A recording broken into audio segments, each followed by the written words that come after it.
Eight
का मतलब first page अभी पर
Good morning, everyone.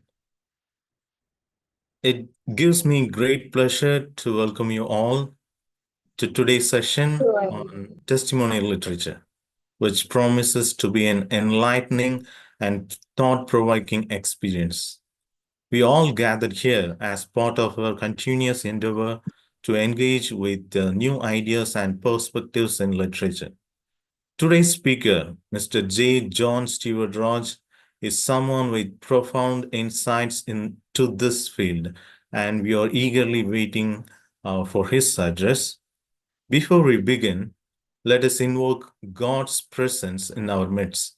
I now invite Dr. Yambula Hemelada to lead us in prayer. Heavenly Father, we come before you today, inspired by the words of Isaiah 40:31. But those who hope in the Lord will renew their strength. We pray for our secretary, Mr. S. Prem Kumar Rajasingh, who plays a vital role in coordinating this event. May he find joy in his service and feel your presence guiding him through each responsibility. Bless our principal, Dr. G.V. Esther, and the efforts thrived under her leadership. Let the efforts of us reflect your glory and serve as a blessing to all involved. We ask for your blessings upon the resource person, Mr. JohnSteward Raj. May he be filled with your wisdom and grace to teach and inspire others. We also pray for all faculty participants attending this program. We trust in your divine plan, and we ask this in Jesus' name. Amen.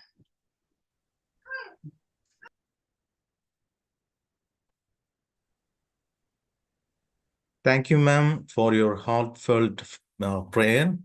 As we continue to seek God's guidance in all that we do, let me read a passage from the Holy Bible. For today's portion, I have taken a passage from 1 Corinthians chapter 13. Love is patient. Love is kind. It does not envy. It does not boast. It is not proud. It does not dishonor others. It is not self-seeking. It is not easily angered. It keeps no record of wrongs. Love does not delight in evil, but rejoices with the truth.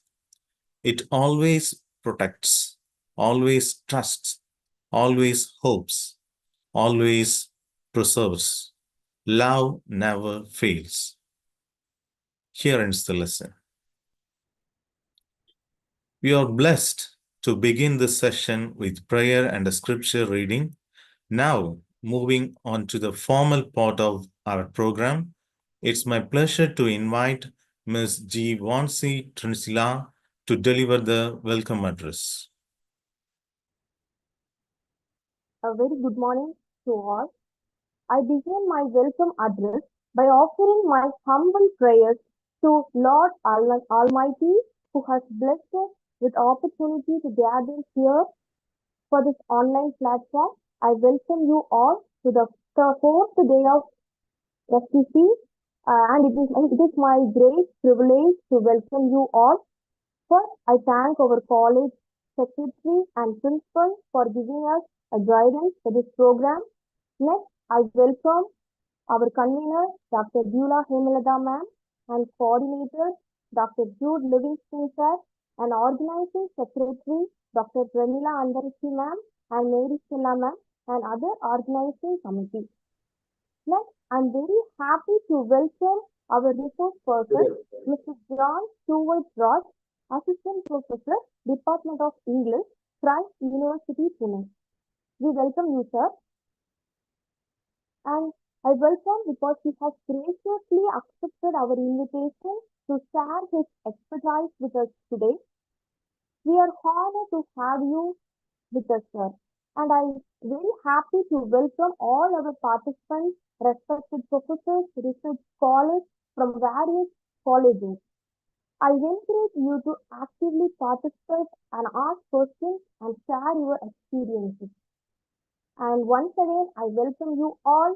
I wish this day be a very productive and enriching experience to all of us. Thank you.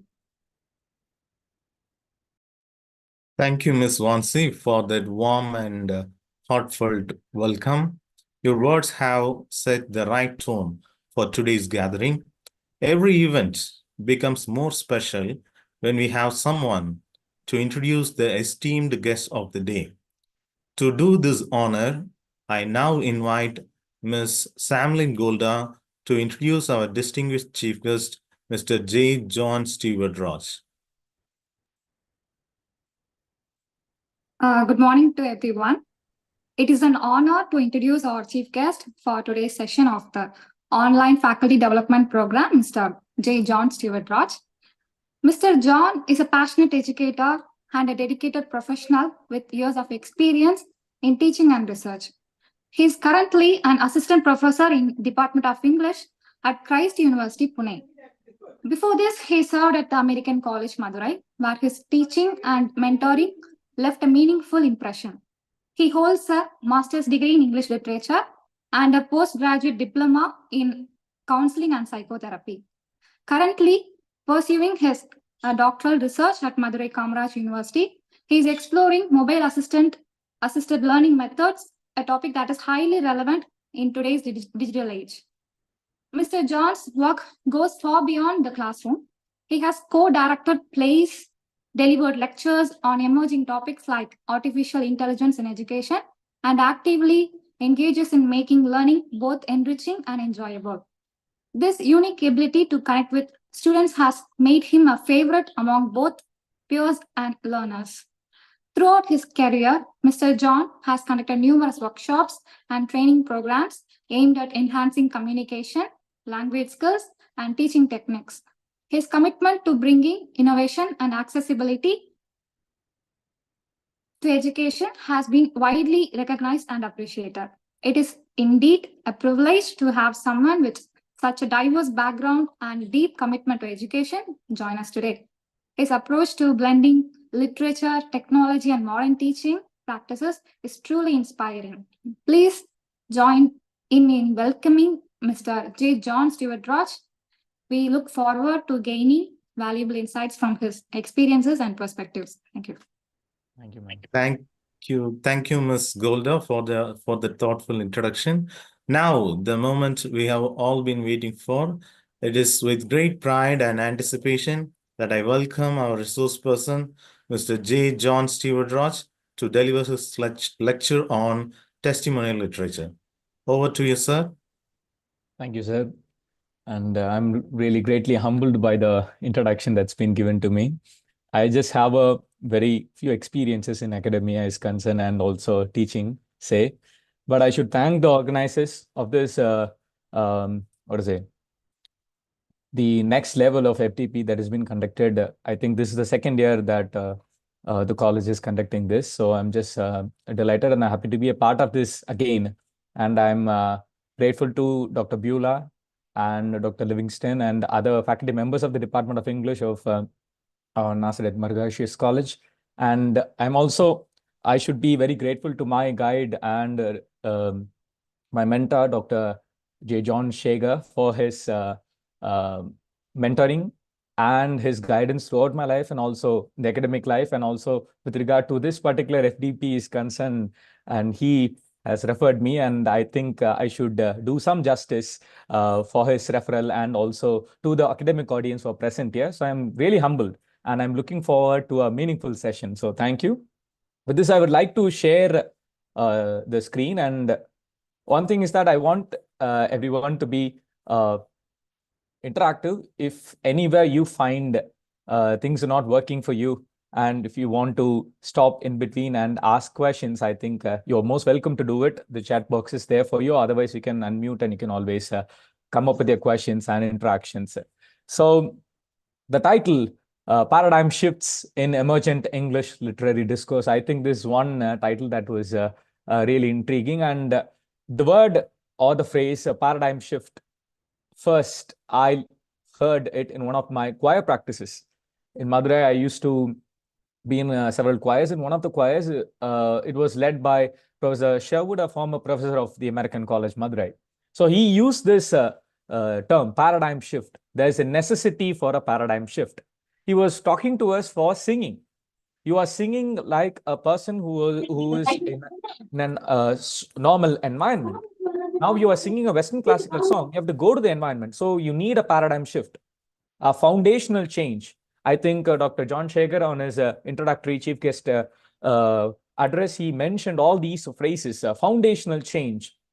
And when my choir director, when he said this, he was talking about this concept of the geocentric system that changed to heliocentric planetary system during the early ages. So after the invention of telescope, after Kepler, after Galileo Galilei, all these famous scientists and inventors, they were discussing this concept called Pavlovian concept called geocentric, where Earth was considered to be the center. All the Catholic churches, the church was doing this, was believing in this concept called geo. Earth is in the center. And now, after these scientific inventions, the Renaissance and everything, it provided a way to help us find that no, Earth is not the center of this particular solar planetary system. That's why we call it a solar system, because later we had to change the term even. It was sun, which is in the center of this particular system, or every other planet is revolving. So after that, everything, the day and night that we used to call, and the rotation and the revolution, all these thoughts changed. All these thoughts from the foundation level has to be changed, and the church has to accept this. So I think paradigm shift is a powerful term that we are using now, and hope the earlier few sessions would have helped you understand the different trends that we have in the literary discourse. And this one is apart from all these things. And I think my guide, Dr. John Shager, sir, he didn't provide with an introductory thing for this, but I hope that I'll be able to give a justice for this. So I'm just gonna make it very, very basic for us, so that we would be able to understand a few concepts, because this is an evolving genre of literature. So this puts to me the objectives that we have here for today. So just, of course, we are going to introduce, then we are going to understand this particular genre or this particular discourse of literature. And then we are going to trace the evolution of this particular testimonial literature is concerned with the academia is concerned. And then what are the key concepts that this particular discourse or the literature talks, or it portrays or discusses or presents or deliberates to us.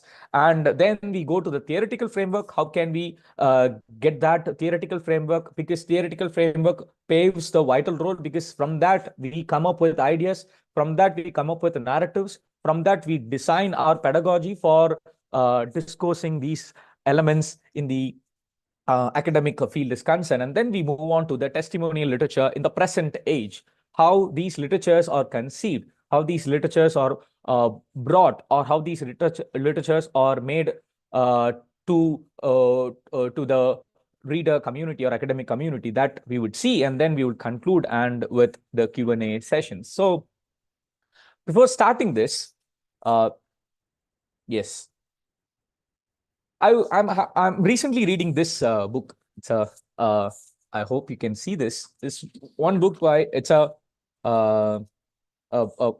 graphic description book by Yuval Noah Harari.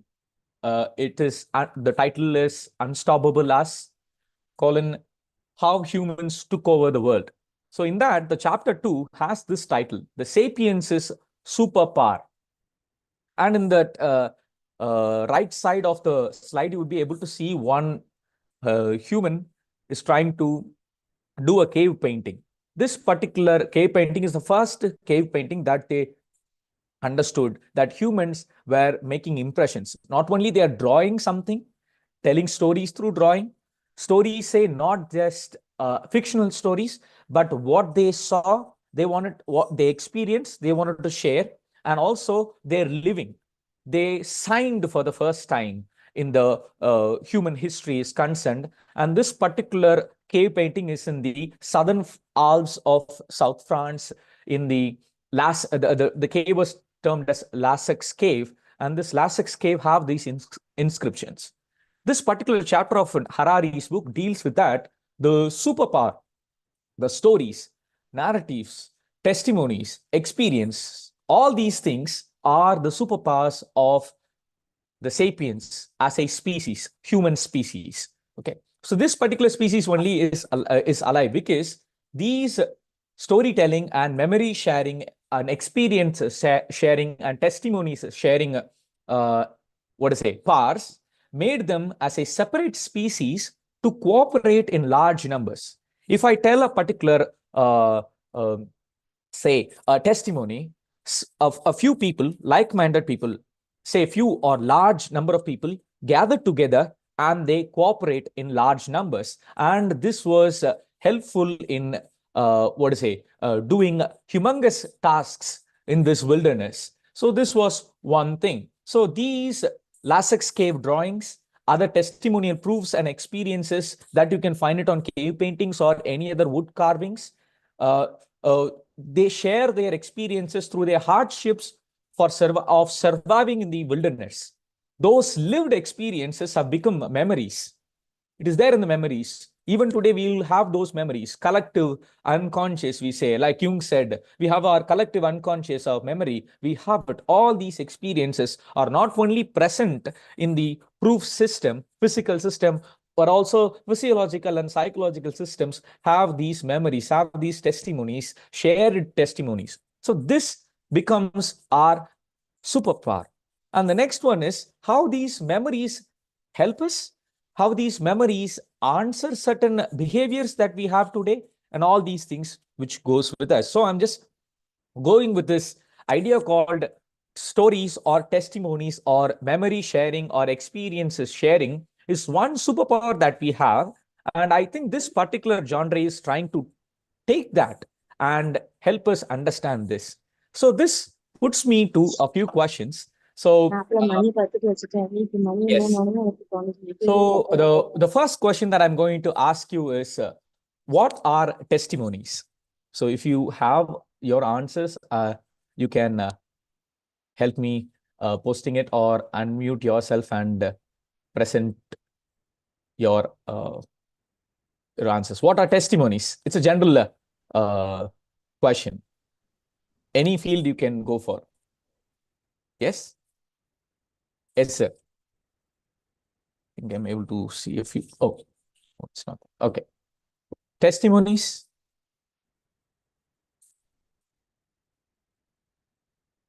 A documentation of something, Supriya. Okay, a documentation of something. Yes, yes, ma'am.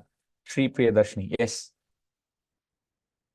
So, any other a written or spoken statement to express?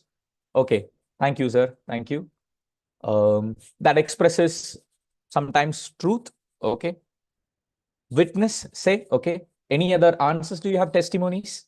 In general, this is not to the academic discussion is concerned. Just we are trying to figure out the term testimonies. That's it. Yeah. Yes.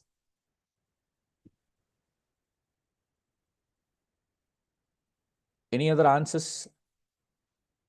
Testimony is already experienced or shared through writing. Okay. Any other forms do we share? Testimonies. What are the fields and areas in which we use this word testimony? Testimony, testament, testimonio, testimonium. These are related words from the root languages.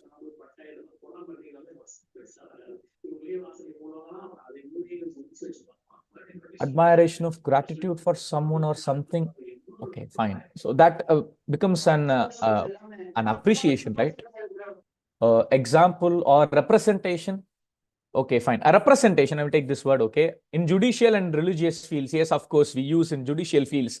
Like, it is not written, only the documentation is written, but a person is called, a witness is called after witnessing a crime scene or any particular scene. They come and they swear in the name of the law, the constitution, or the name of the religion, and they swear and they propose their witness. They share their witness, what they have seen. It's lived, it's direct or indirect experience that they have got, and they have it in their memory and they share it. Used for judgment. In religious fields, of course, we have that even. Testimonies are also called as laws. Testament, Old Testament, New Testament. So we call that as That, okay, fine. And next one, why are they important? The next question is, why are they important? Why are they important? So I can, if I could get answers for this, I think I have a few questions. So I thought that we can exchange our ideas, and then from that, in a cumulative fashion, we will get into understanding the entire structure as concerned. Yes. Why are they important?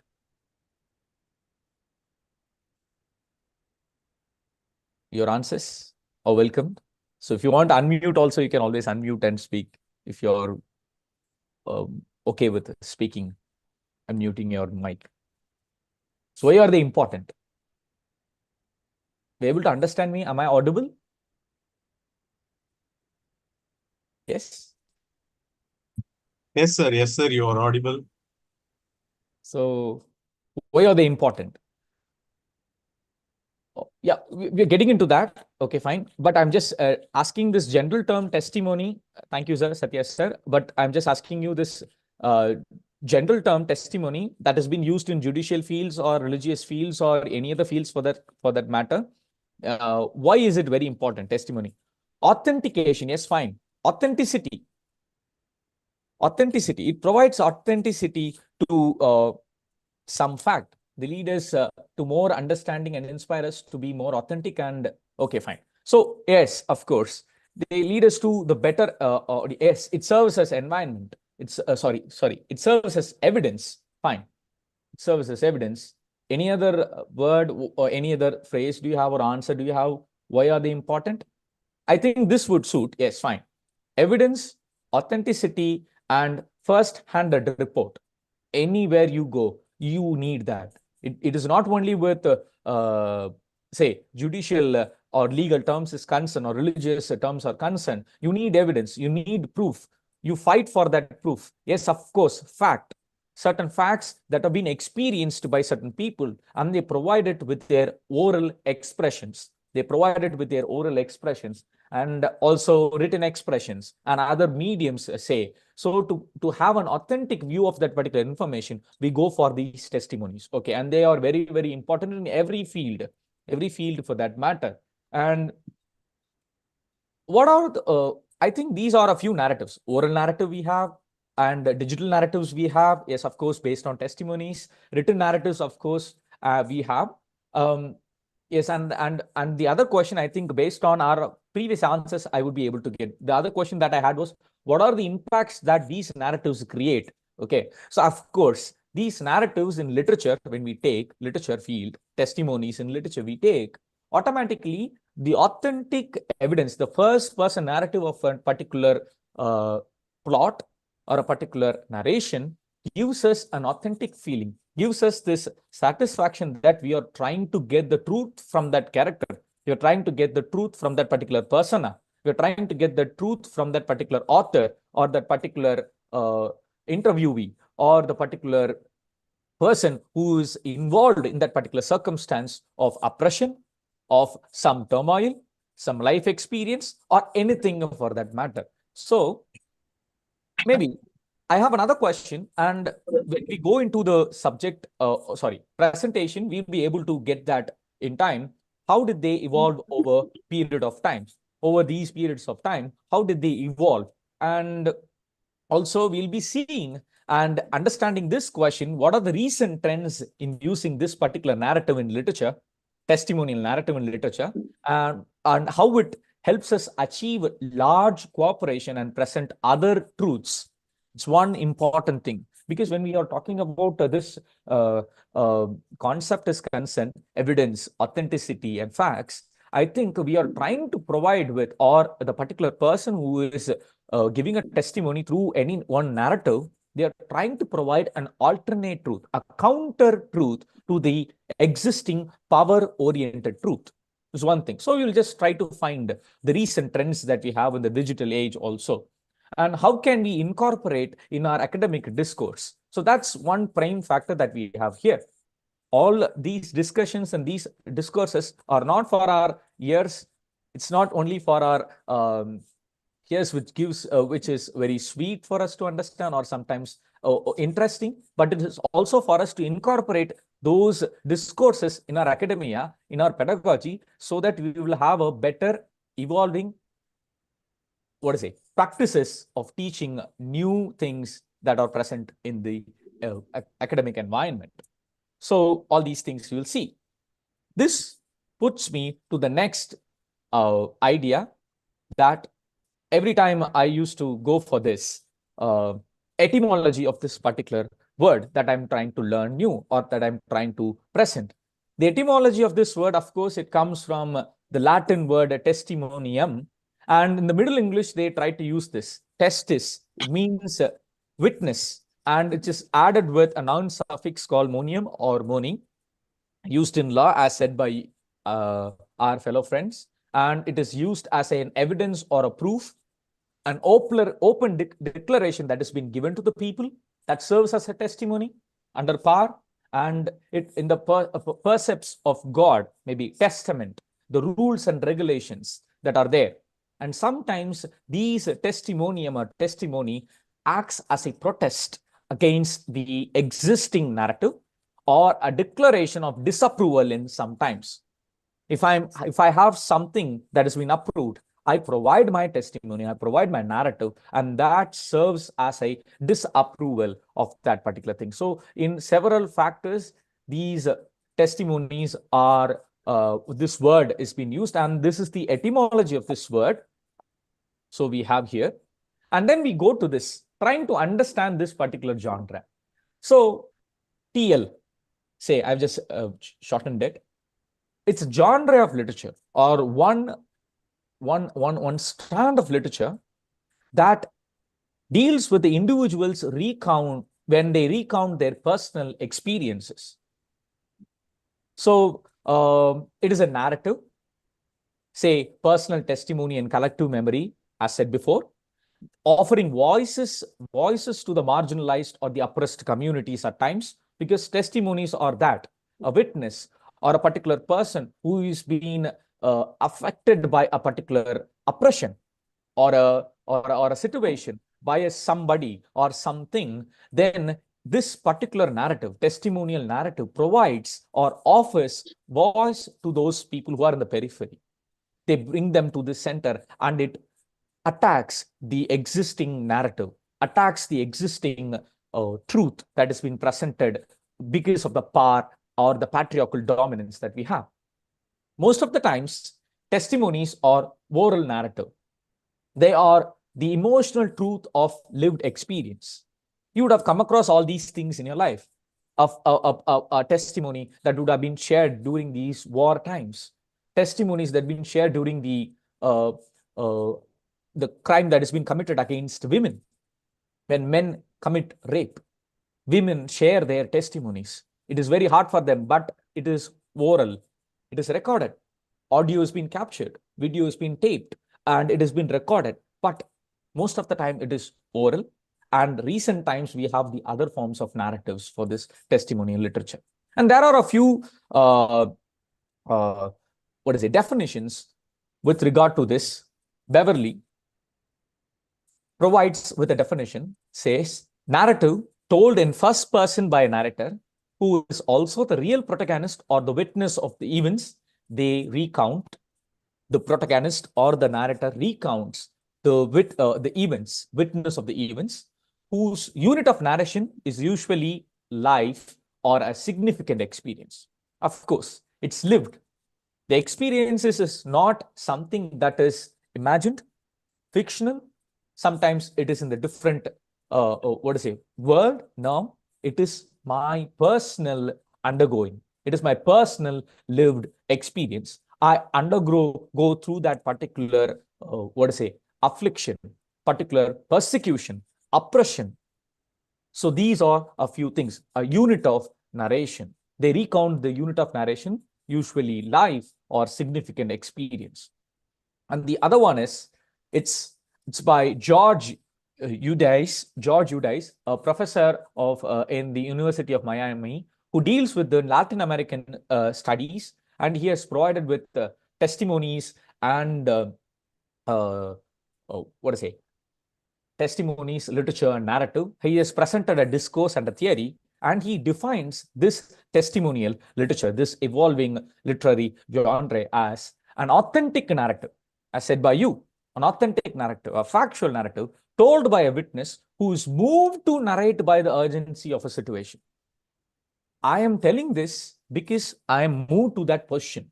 I've been displaced to the position where I am in an urgent situation like war, oppression, revolution, or struggle for survival. I bring out my witness and I share it with the world. So that narrative is very authentic. Though it is emotional, it is very, very authentic. And also this Feldman and Locke, they discuss this. They are the trauma studies theorists, and they provide with this theory of trauma, they provide this understanding of testimonial literature. And they define it as a process of bearing a witness that connects personal memory to collective trauma, transferring individual suffering to a narrative for communal awareness. So it is not only my personal witness. I come from this oppression. The oppression is sometimes it's individual based. In most of the times, it is for the oppression is for a larger community, a huge community who's been oppressed, suppressed, repressed, all these psychological terms that we can use, and they bear witness, and their personal memories are transferred to the collective trauma that the entire community is undergoing. All these civil wars, say for recent times, Manipur incident, when there were a few testimonial narratives given by those people who had their families, like one of my student in American college whose brothers were there in the Manipur area, and he had two cousins. He had to take them in because this person from Manipur, he has been all along in Madurai. So Madurai and Tamil Nadu, their parents are there teaching here in one of the Tamil Nadu schools. So they got transferred from Manipur and they have relocated themselves in Tamil Nadu, but their cousins were there. So they were trying to get connected with those cousins and bring them here for their safety. And these cousins, they were sharing their experiences to them. And there were a few narratives told by those people who were there in the Manipur region during the protests that were happening. The civil war happened between the tribes, the clash between the tribes, and what really happened. Kashmir, say, what is happening, and all the other places, Iranian, Israel-Palestine war, or in the West Bank and in the Gaza Strip, and Russian-Ukraine war. Those people were afflicted, both Russians and Ukraine people, and all the other Middle Eastern countries, the Iranian spaces, the Syrian spaces. So all these spaces, they bear witness, they have trauma, they have personal memory of that trauma, and that become the collective trauma of the entire community who's undergoing that. It's not only one individual undergoing, it's a huge number of people who are undergoing the same thing. That brings, this narrative tries to bring a communal awareness. Something is happening in an authentic fashion, in a factual representation of these witnesses. So this takes me to the next point that we have in our discussion is concerned, deliberation is concerned. From this point, until this point, do you have any doubts or any clarifications do you want me to go? I think we saw what it is.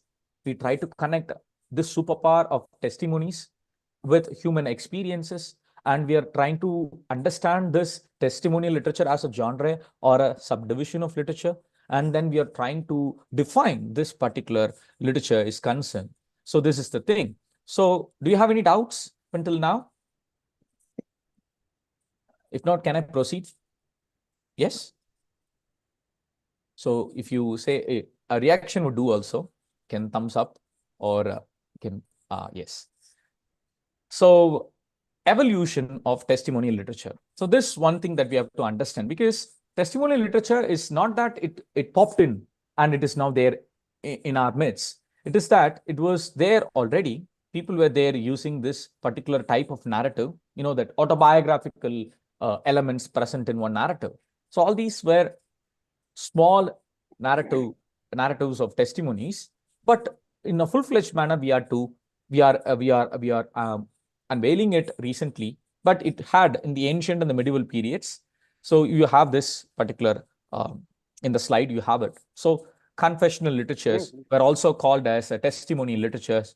And for that, they have given one example of St. Augustine's confessions in the 400th century. And then later, in the 16th and 18th century, autobiographies, Puritan conversion narratives, they were also called as testimonies. And then in the 19th and 20th century, in the advent of maybe the colonial regime, the power, it made people to bring few narratives, slave narratives. The narrative of the life of Frederick Douglass, that's one slave narrative we have. And then in the 20th century, we have these Holocaust testimonies. These Holocaust testimonies are the testimonies given by those people who have been afflicted by the Nazi regime during the World War II, the German Nazi regime. They were suffering in the prisoners of war camps, POWs, and they were cruelly tortured. And they brought in few testimonies, and the liberatory forces and the other European allied forces tried to bring these narratives to light. So it started with colonial oppression and later moved to these world wars, and they also presented a few narratives. These narratives present the subjugation. These narratives present the oppression faced by these people because of war, because of slavery, and because of other oppressions that we have. And then it was authentic by that time. Slave narratives, it was also called as oral narratives. They sang through songs. Their narratives were not only written, they sang through songs. One song that they tried to understand in the Christian Negro spiritual songs is concerned is they call it as white spiritual. The Amazing Grace. Amazing Grace is one white spiritual. So the author of the song, the lyricist of the song, who has written is the captain of one slave ship, who happened to listen to the narrative pentatonic. Pentatonic, say it's one type of scale that we have in music, present in the slave people who have been trying to sing their agony, sing their oppression, and present their traumatic experience in the ship. It is not like now these decent ships that we have. Those ships were dark. Those ships were congested with all the people who have been stripped naked. These people came up with one narrative called singing. The Amazing Grace took that particular pattern of that song narrative, the expression, the motive, the tune, and this captain of the ship, John Newton, he wrote the words Amazing Grace. How sweet the sound. That I think that's the verse. It goes like that. So Amazing Grace is one famous song. So you have the explanation there in the YouTube. One of the singers, Wintley Phelps, he explains that narrative to you. And there were in the plantation fields, songs were made as narratives. Songs were made as narratives of their testaments. They are suffering a lot and they are usually singing. African people were singing. And when they were working in the American plantation fields, they came up with narratives. And then after getting educated, some liberations were happening in between where they were being freed because of the huge bondage that they had. After very long years of bondage, and they started writing based on their education and their literary aspects. They started writing these narratives, and one example is the narrative of life of Frederick Douglass, a slave person or an African slave who has encountered all these things, traveling to the slave ship, landing in America, and working in the plantation fields. All these narratives are called that. And then in the contemporary era, say this century, after the mid of 20th century and the later part of the 20th century, and then the present times, it goes with this Latin American Testimonio, the Guatemala Wars, and the other Cuban Wars, and the other wars.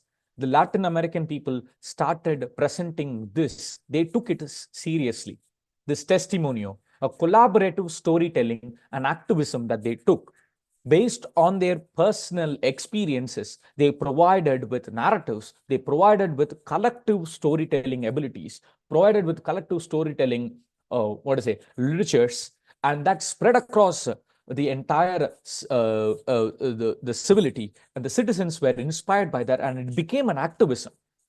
Now, in the recent times, it has been evolved as a part and parcel of political activism, a counter political activism, an activism that is against the dominant patriarchal power, a collaborative storytelling method that gives you the first-hand experience of these people going through civil war. So all these things were there. And then later, it moved to personal experiences too. In the contemporary era, in the 2000s, it goes to the personal experiences, taking its framework from theoretical framework from trauma studies and witnessing. It's very personal at times in 1990s and 2000s.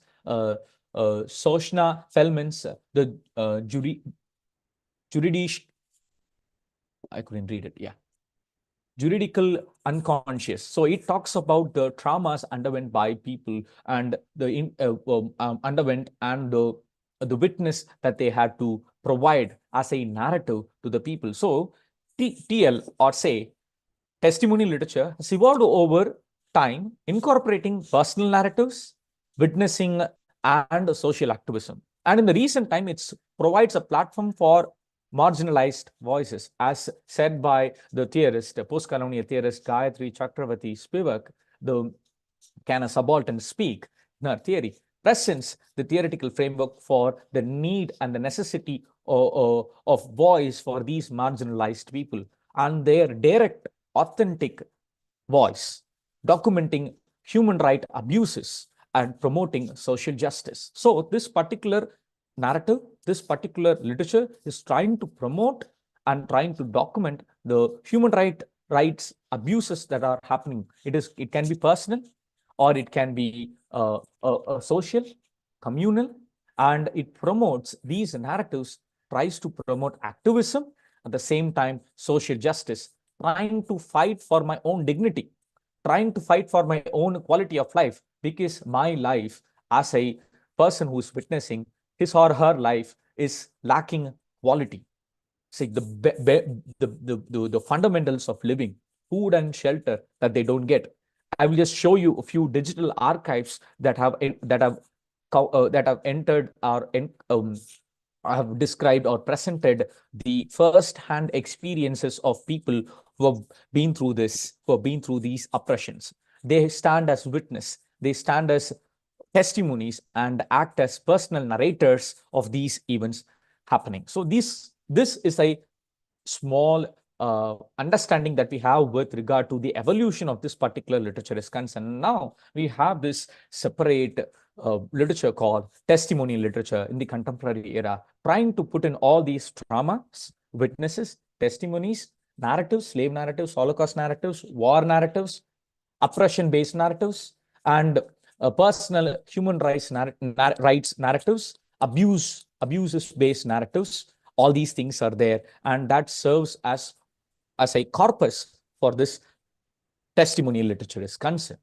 So I think we are clear with this. And if you have any doubts with this, and then we can have your doubts here, your questions here. Otherwise, we will move to the next one. The key concepts. So after understanding this genre and after getting known of this particular concept and its evolution over the period of time, then we have to see for the key concepts that this particular literature gives us. The key concepts are in this literary narratives. Maybe it goes like this. I've just collected a few.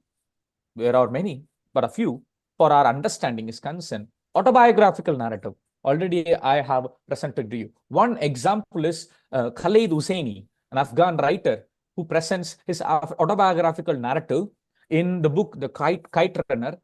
His life in the Afghan space, Afghanistan, the space of Afghanistan, the setting is Afghanistan, and the childhood witnessing of the rise of Taliban's coming to power, Taliban's rise to power. Today we have all these powers that we have. Taliban has took over the government, and also America is trying to benefit from that. Okay, fine. All these counter politics are there. Fine, we'll go into that. But the autobiographical narratives are those narratives that present first-hand experiences of the narrator in that particular setup, in that particular oppressive setup. Taliban's rise to power. It presents that. Trauma and memory is, of course, you will see that later and in the forthcoming slides. Identity formation. I need identity. I am from this one marginalized space, and a person from a Dominican Republic tries to find his identity in the American space. And there is another one, the Arab roots. I think that's by some Judy. She wrote this. It's a non-fiction. It presents the witness of these Arabic tribes from the Middle East who are being scattered and are there in the Californian sea spaces, Californian seashore spaces. They form a community. They form a different identity. They form a different Arab American, they say. Arab Americans, they say. So identity formation based or from their previous oppressions, how they try to form their own personal identity after those afflictions and persecutions in the new land. Identity formation.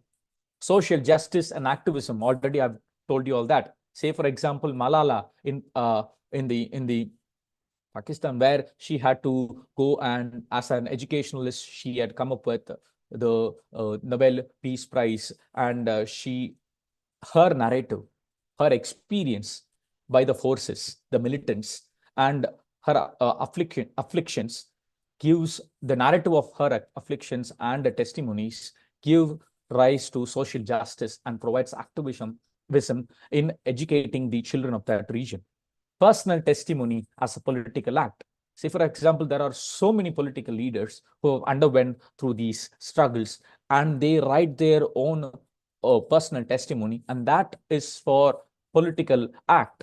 It provides activism there. So these are a few key concepts this particular TL, testimony literature, provides us with.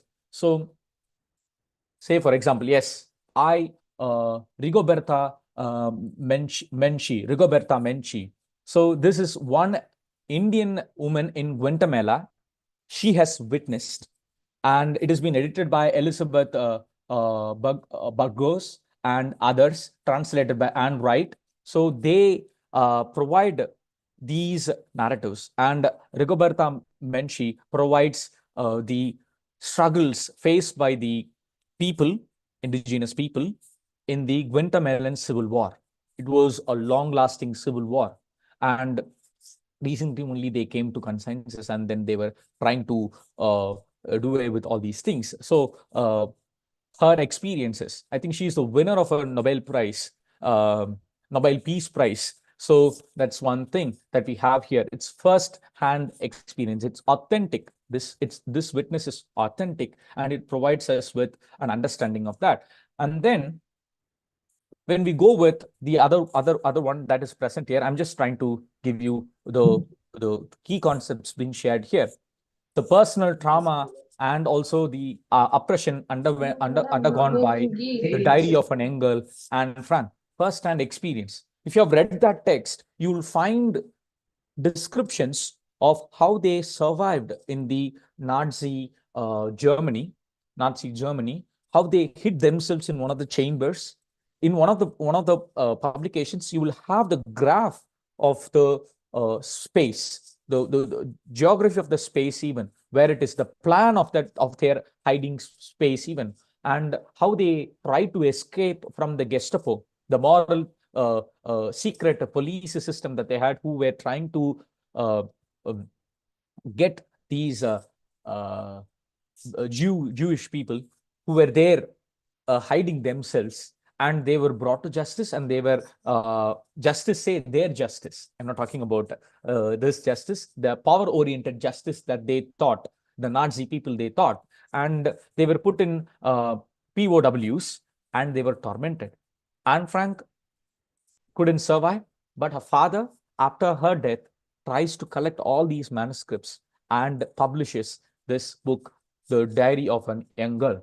Personal trauma that becomes the collective memory of the people who have been through this Holocaust. And there were several narratives. One such example in the film movie we want to say is that the Schindler's List as one movie.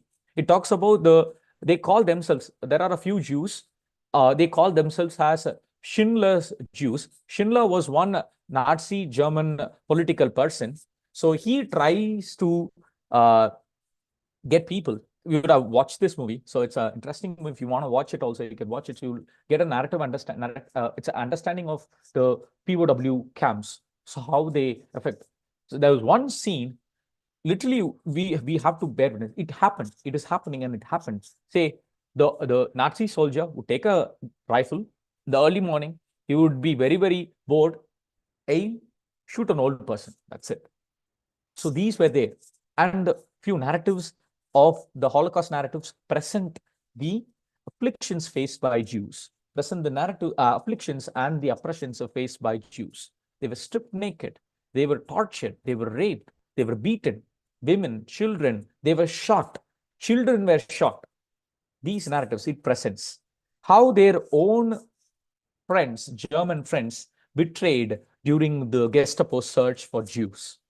It will be there in Anne Frank's narratives. If you have read it, it's an interesting one. You will also see that how they survived, how it's a first-hand experience of the Holocaust people. So it presented in the literary discourse, the Holocaust literature, it provides with first-hand experience of witness or testimony of a Jewish young girl facing oppression of power.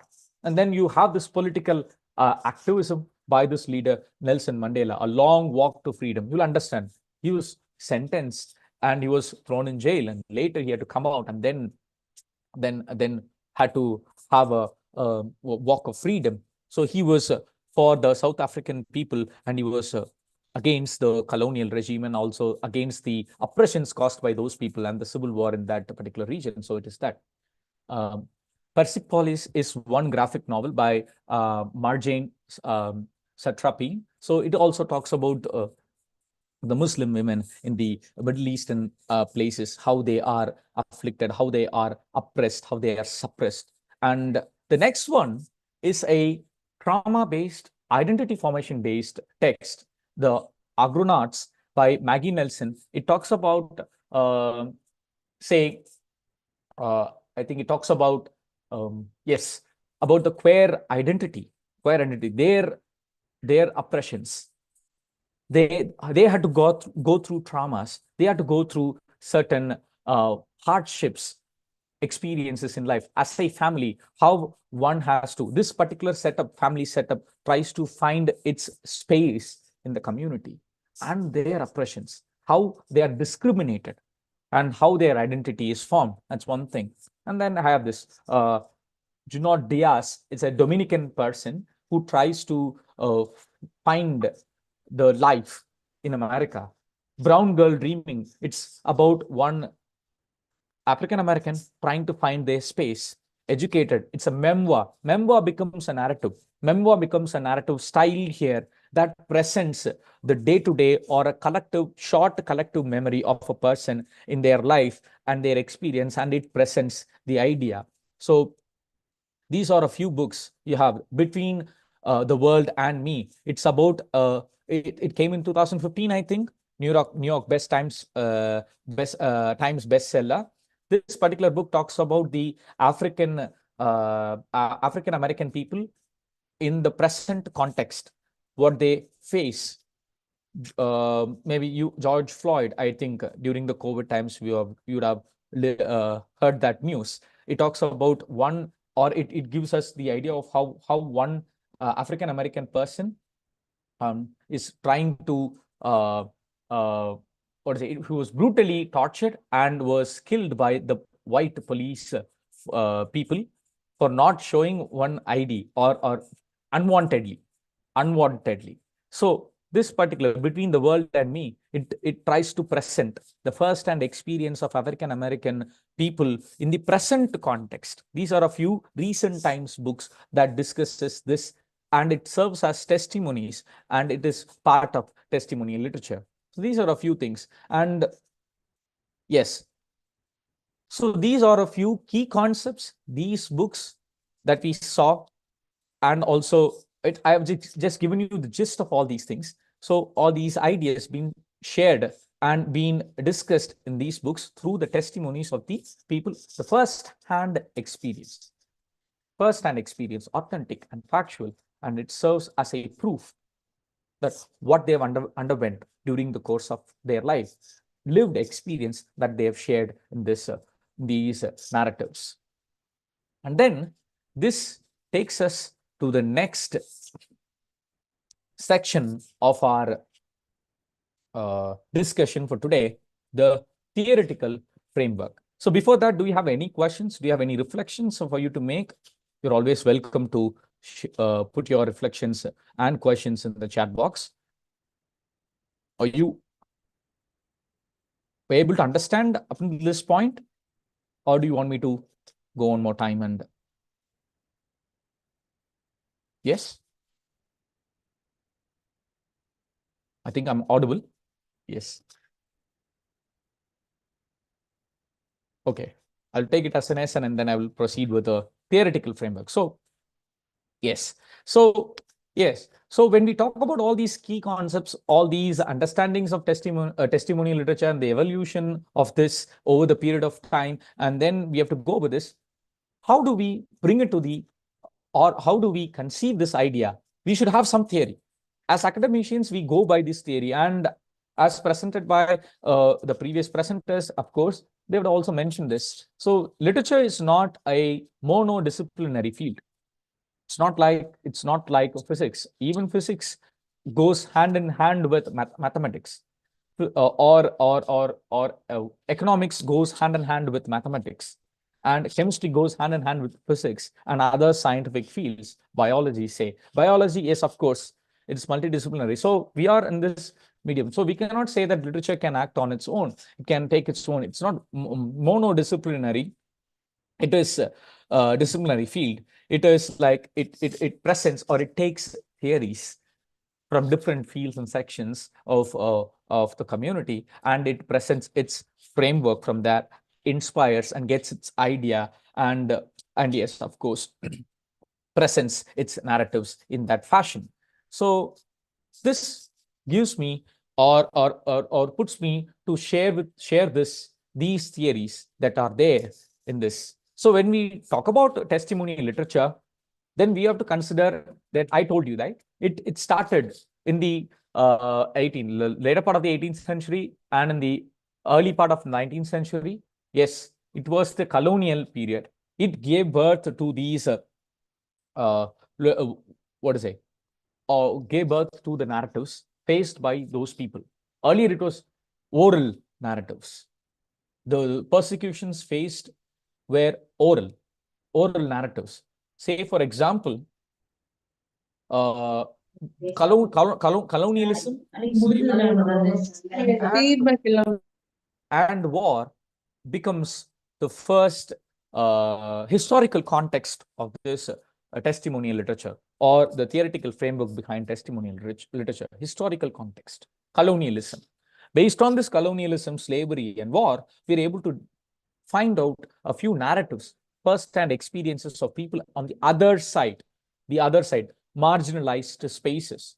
In that first, and also the next one is personal experiences that we have already seen, trauma, oppression, resistance, even protesting against, disapproval based on their testimonies. Yes, these are the two contexts that these theoretical frameworks are, and then we will just get into that.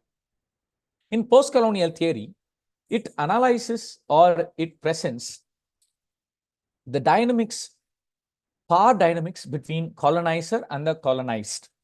Say, for example, the few theorists that we have here, Edward Said, Gayatri Chakravarti Spivak, Homi K. Baba, they've already given their theoretical frameworks based on the post-colonial aspect is concerned. And we are also now talking about the decolonized effects of these narratives.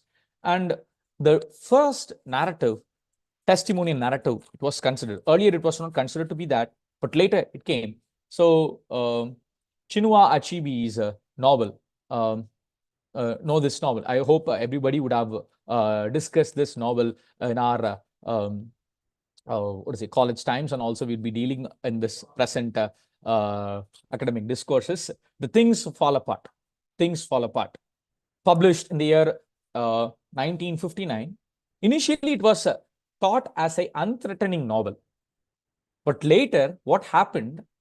Later, based on the theoretical implications of testimonies, the testimonies that are there present, the Igbo tribe people, their testimonies captures the early penetration of missionaries into the Igbo land. Their early penetration. It was, say, like when the colonizers, when they try to colonize, they first send missionaries, and these missionaries, they try to establish a few things in that society. They try to give freebies, they try to get connected with the people, and then later the colonizers come and then they take hold of that power in that land. And this novel, Things Fall Apart by Achebe, it provides a counter narrative against the already existing Western narratives by Joseph Conrad or Joyce Carey. Say, even for Heart of Darkness, it is the narrative of a white person who colonized the Congo Basin. But this southwest Nigerian space that's been captured in the Things Fall Apart, it presents the colonized narrative, colonized collective collaborative narrative that serves as a testimony.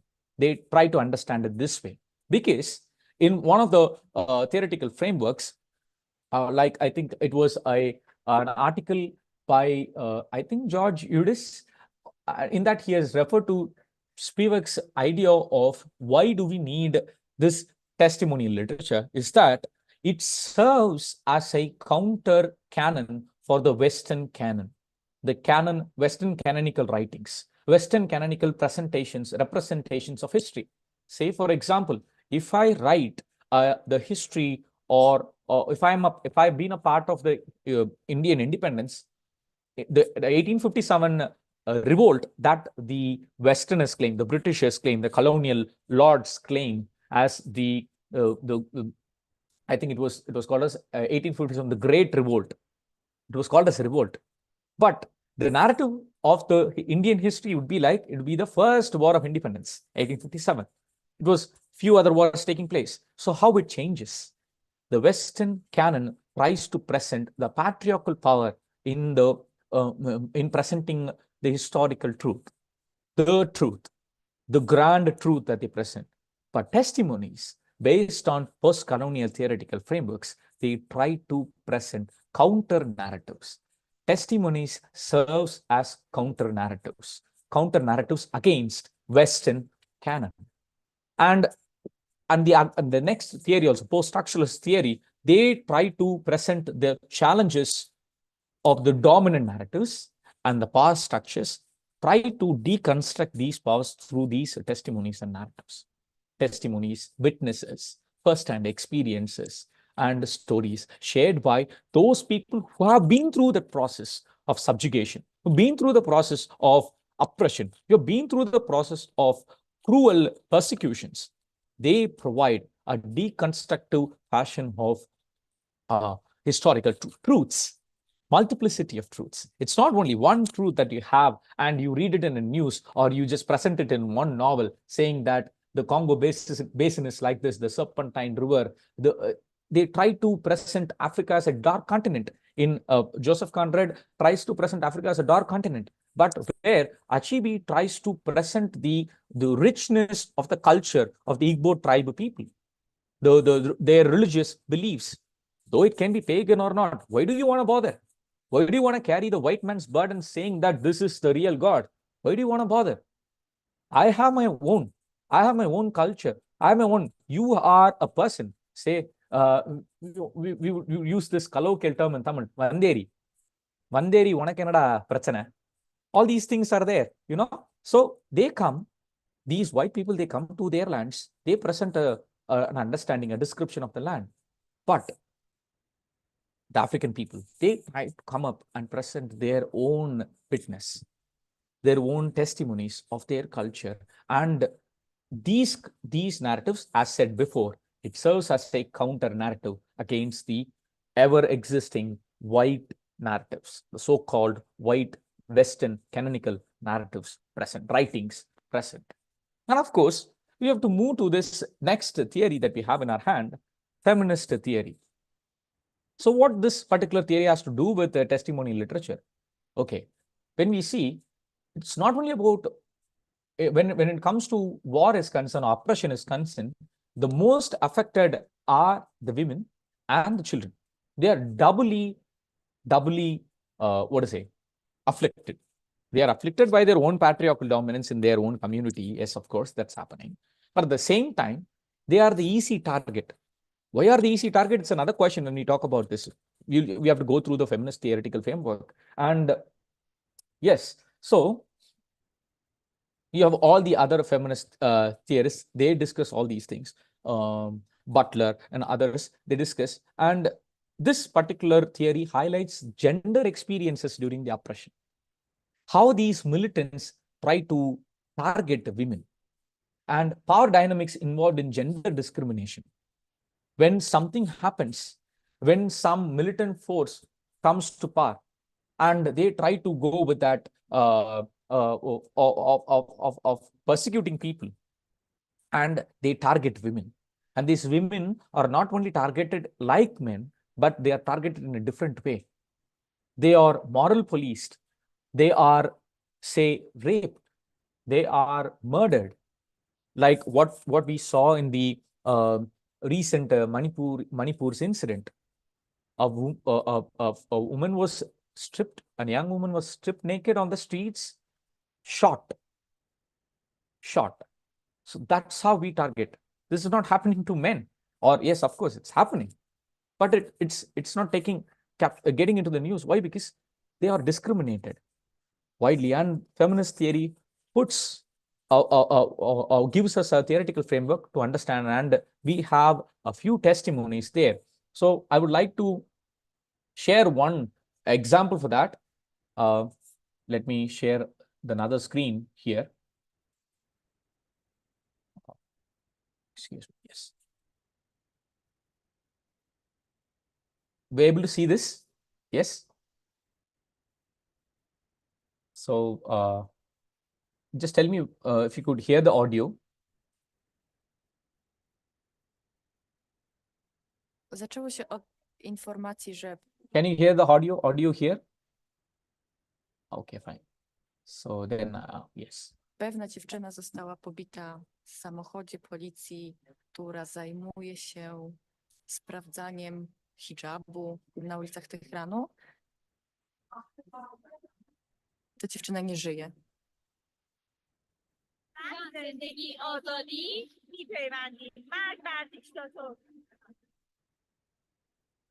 Kobieta dla nich jest kategorią niżej. Wydaje mi się, że nie ma co się bać kobiet, że jakby kobiety nie są groźne. O. Ale chyba się pomylili. Bardzo.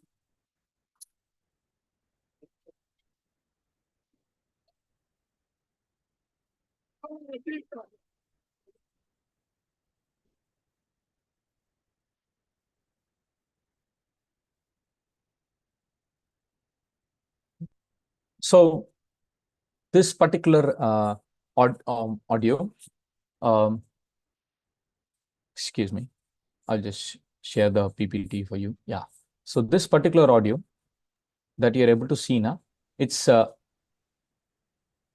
Jinnah, a story of, sorry, I think that's a typo there. Jinnah Masha Amini, who was brutally murdered, an Iranian woman who was brutally murdered at the hands of morality police in Iran on September 18, 2022. It came in the news. So this is one documentary about that 6 Iranian women who share their intimate experiences of life, and they try to present their or try to have social justice for Jinnah Masha Amini, who was murdered for her hair sticking out from under her hijab. That's how this girl was killed. And there were waves of protests that were happening. Women, life and freedom. They, as you would have seen that subtitles of these people sharing there. They think that women are lower category. Like the Islamic Republic, Okay, how these women fear and their dreams of having a better life in Iran. So why are they being tortured like this? And this particular is a video, is the trailer of Jinnah, a documentary film on this Jinnah Masha Amini, which subjugated and was killed by the morality police in Iran. They take the moral in their hands and they try to present it. So it's that. So yes, feminist theory that we have discussed here, that happens to be the theoretical framework. And then trauma theory.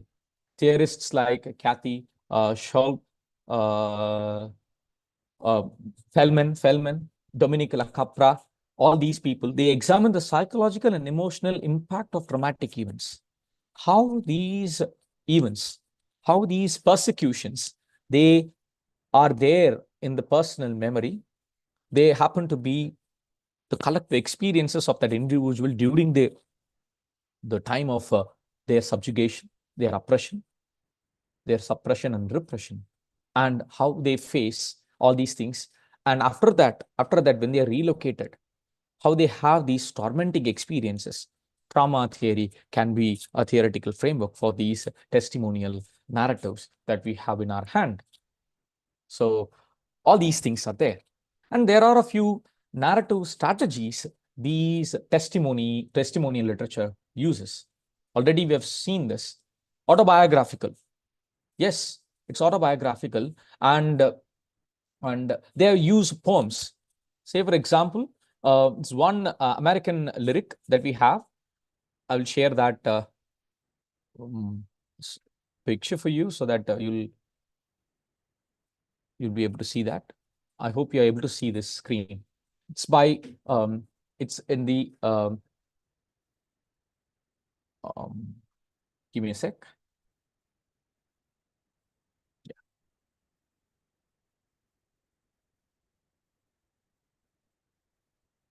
The recent poetry collection, I think it came in 2014, Citizen, an American Lyric by Claudia Rankine. So it's about racism and identity. So you can read this one particular,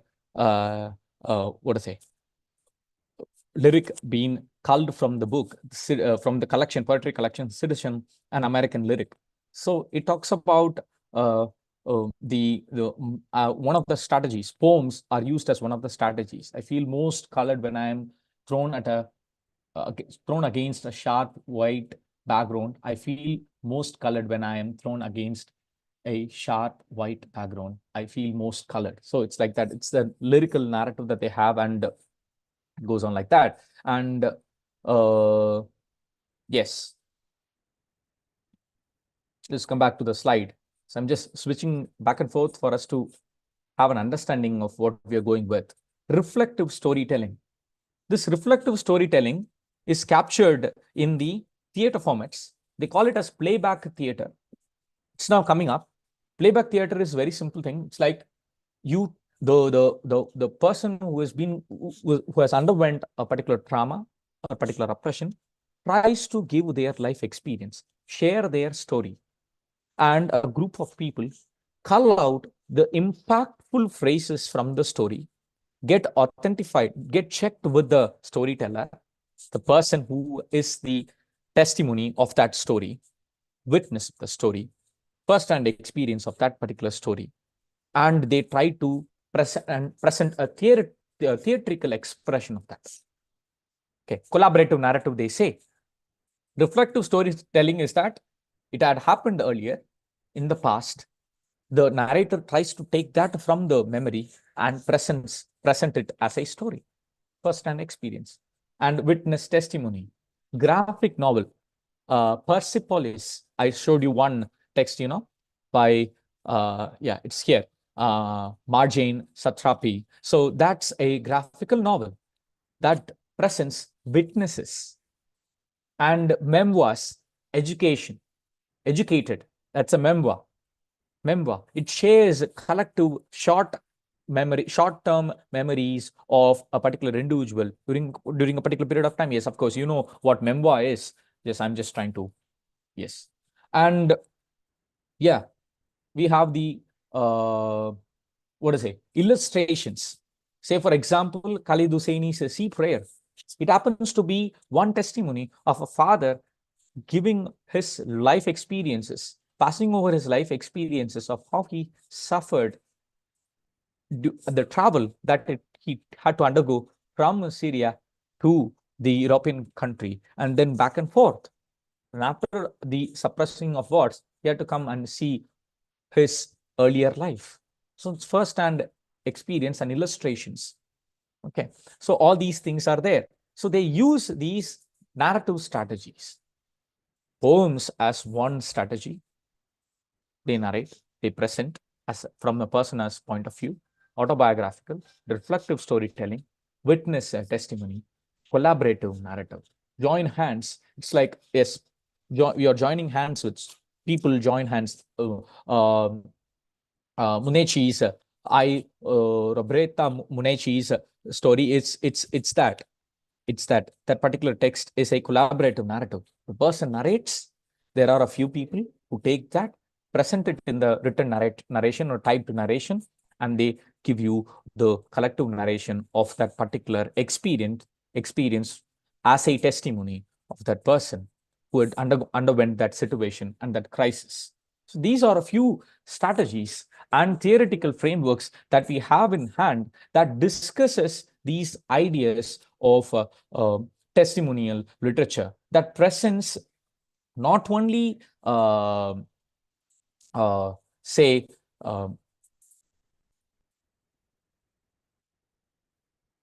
not only their oppression, it presents the themes like systemic oppression.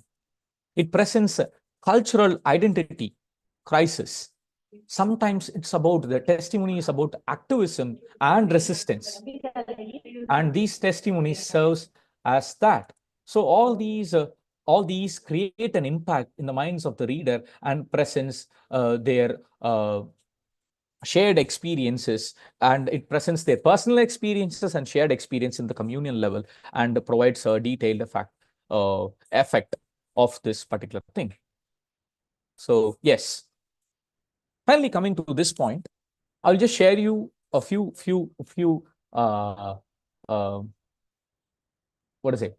testimonial narratives in the digital era, digital age, how we are dealing with these narratives. So it is not only we taking all these written, printed, published texts alone. Recent times, we are trying to venture into. Our paradigm shift in literature is that not only considering all these things, but there are these oral narratives captured real time and are stored and archived. These digital archives serves as a corpus for these testimonial narratives that we can incorporate in our syllabus formation, and it helps us to go far beyond the traditional ways of dealing with literature. These kinds of literature, testimonial literature, say. So digitization is helping us undergo that. So say, for example, the narratives are sometimes interviews. Narratives are sometimes reels are shared by you. One Instagram reel, and I have another reel here. It's a narrative. It's a narrative where the rapid support forces of the Sudan's Gezira state, the militia of Sudan's Gezira state. So it's the first thing. They have killed non-verbal autistic child for not responding. So these serve as testimonies. Here in the next side, right-hand side, you'll see that my second cousin is a non-verbal autistic boy, autistic boy. A member of RSF questioned him, and when he didn't respond, he was hit over the head with a gun. His mom screamed that he can't talk. They didn't care. They beat him to death. It's by one of the person who has underwent that trauma. These Instagram, Facebook, and Snapchat serves as micro narratives. Now we are talking about DH. We are not only dealing with close reading, we are dealing with distance reading, where we take all these other elements, different narratives into account, and then we provide it with understandings. We take the keywords. There is one Python powered application, Jupyter. So it serves as a tool to, when you program in that particular Python language, Jupyter notebook, they say, you will get the keywords, key phrases being used. You can take these key phrases from the the key concepts of testimonial literatures, and then we can analyze these micro narratives. The thing is that we have to collaboratively collect all these Instagram posts, Facebook posts, sometimes Twitter tweets, and during the during 2021 or 2022, they had this option in Snapchat during the Gaza war was at its peak. The Snapchat had this one option as a filter in taking clips. I couldn't find that, but I can share maybe later to the organizers, and they can share in turn to you. So it's that it has a map, the entire map, global map, and when you click go to Afghanistan or go to the specific spaces, it goes there, it clicks there, presents the current story shared by one of the witness who's undergoing that. That's how technology has become. These can be taken as narratives. The digital age, we can take all these micro narratives, all these other types of medium-oriented narratives, because Facebook itself becomes a narrative. Instagram itself becomes a narrative. One post with few lines becomes narrative. Tweet with hashtags, it becomes a narrative. Hashtags, storytelling for change. Hashtags, human rights. This is a recent hashtags that's been going on. So he talks about the testimonies and narratives that are there present.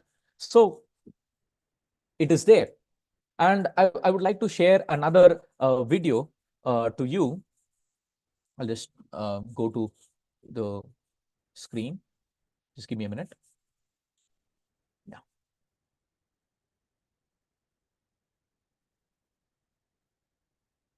Can you see the screen? Yes. Okay, fine. So I will just play this. This is a train driver during the partition in India has shared his experience in an interview. This serves as a witness. This serves as a testimony. Story of partition by a train driver. This is a 3-minute clip. I think it's culled out from one of the big interviews. So, but these serve.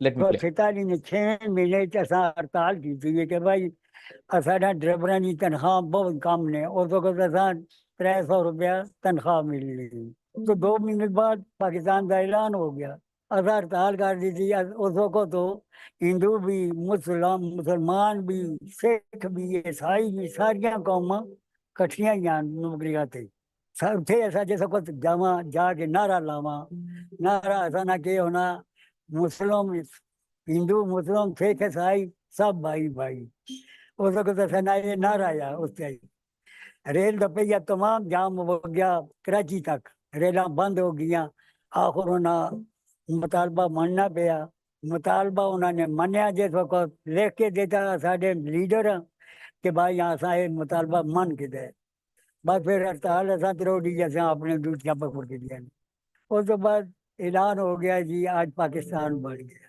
Hindu जड़े ने वो अफड़ा तफड़ी हिंदुआनी आपस much गई रोड़ी है ना जी वो तो को रोड़ी से खड़े हैं लोग छेड़े बस तो फिर असा आर्डर हो गया कि भाई तुम इस तरह करो कि भाई इतों चले जाओ समय सठे तक वो लाहौर वाले वो हिंदुआ कहन के आसो मुसलमाना कहन के आसो इधर तुम हिंदुआ चाह के समय सठे जाके छोड़ बस वो ना समय सठे जाके छोड़ा उधरों मुसलमान जड़े आने वो अपनी ट्रेन में बैठावा कोई रोड़ी ले जुलना कोई हैदराबाद ले वैना अगे रोड़ी वाला जो आन के रोड़ी खत्म हो वैने असी अपना इंजन कट के लोग शेडा कहने उतो लोग शेड बुरा आना इंजन आन के ट्रेन लगना वो फिर हैदराबाद तक पहुंचना हैदराबाद तक जितने स्टेशन है जिस जगह लेना उन्हें मुसलमाना ने उठे के लेने दूसरा बहु जिस विच अमन विच आए गए ने सिर्फ एक दफा मैं सामने सटियों चलिया ते रोटकी ना जाए स्टेशन उत्थे आन के खलता रमजान शरीफ का महीना है ते मेरा रोजा रखा है मैं टी स्टान से लेके ते जाके चाह पीती है चाह पीती है कैबन ने पीछे कोठी बनी होनी है लैंड बदली करने आती उस आदमी ने कांटा बदली नहीं किया जिस लैन से मैं आ रहा उसे लैन से दुई गड्डी पीछे माल ट्रेना छोड़ देता ये लगता है ये 6 बोगियां मुसलमाना ने तमाम तबाह हो गया ने एक बच्चा सुना सिर्फ बच्चे वो भी फटा हो गया कि कैबन कोर्ट जाके लगे एक बच्चा बस फिर उतो मेरी नौकरी का दिल भर गया मैं क्या बस हूँ ये नौकरी करनी ही ना So, yes, so you'd have seen this. This serves as a testimony. This serves as a testimony, a witness shared by a train driver during the partition times. I think you all know that during partition time, trains were the best movement that has or been considered the best movement, or it has been considered the vehicle of transporting people from one place to the other, Pakistan and India, back and forth. And this movement, there were several stories by the partition people. Recently, there are a few stories, few documentaries that share how the people who underwent partition are trying to go back to their places and the present. Okay, so it's not fictional, but rather first-hand experience of a train driver sharing what really happened, how they were able to navigate themselves through this time period, a great struggle between the creation of Pakistan and the separation of India from that chunk of land, people being displaced each side. So all these things. So it's one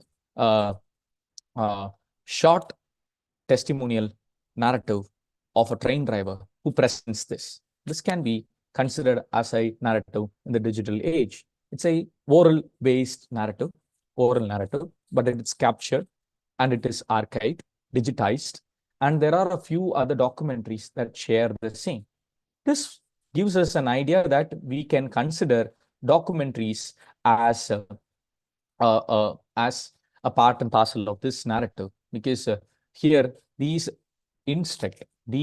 provide us with information, these provide us with other truths that are present in that same time. I'll just show you another one.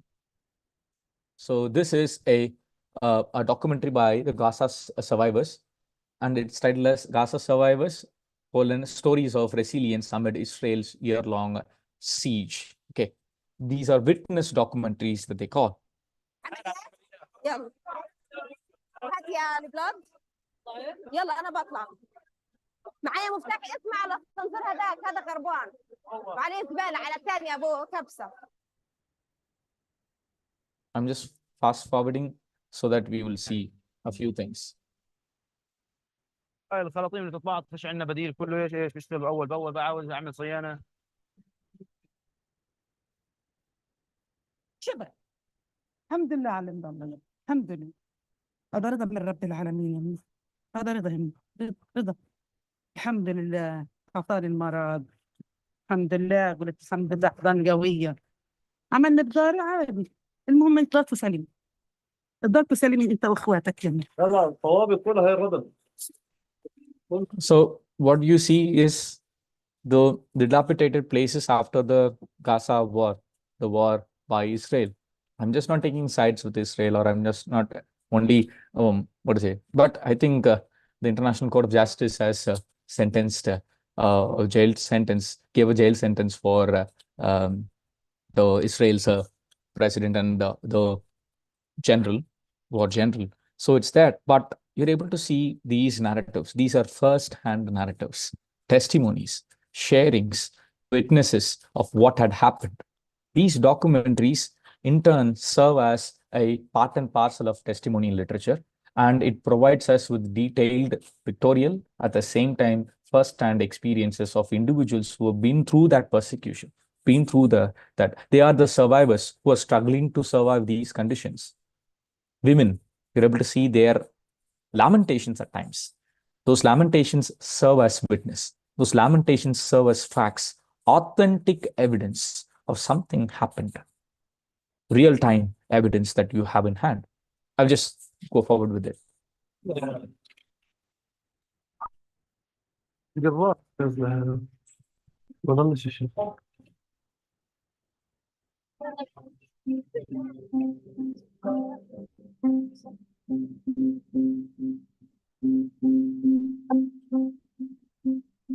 يعني هذه البلد لو شو ما عملت بنضل بحبها. أنا أحمد حجاجي فلسطيني من غزة. الليلة الاحتلال الإسرائيلي استهدف منزلنا. زي ما حكيتها مسبقا وبحكيها حاليا، حنعمر بيتنا، حنعمر كل غزة.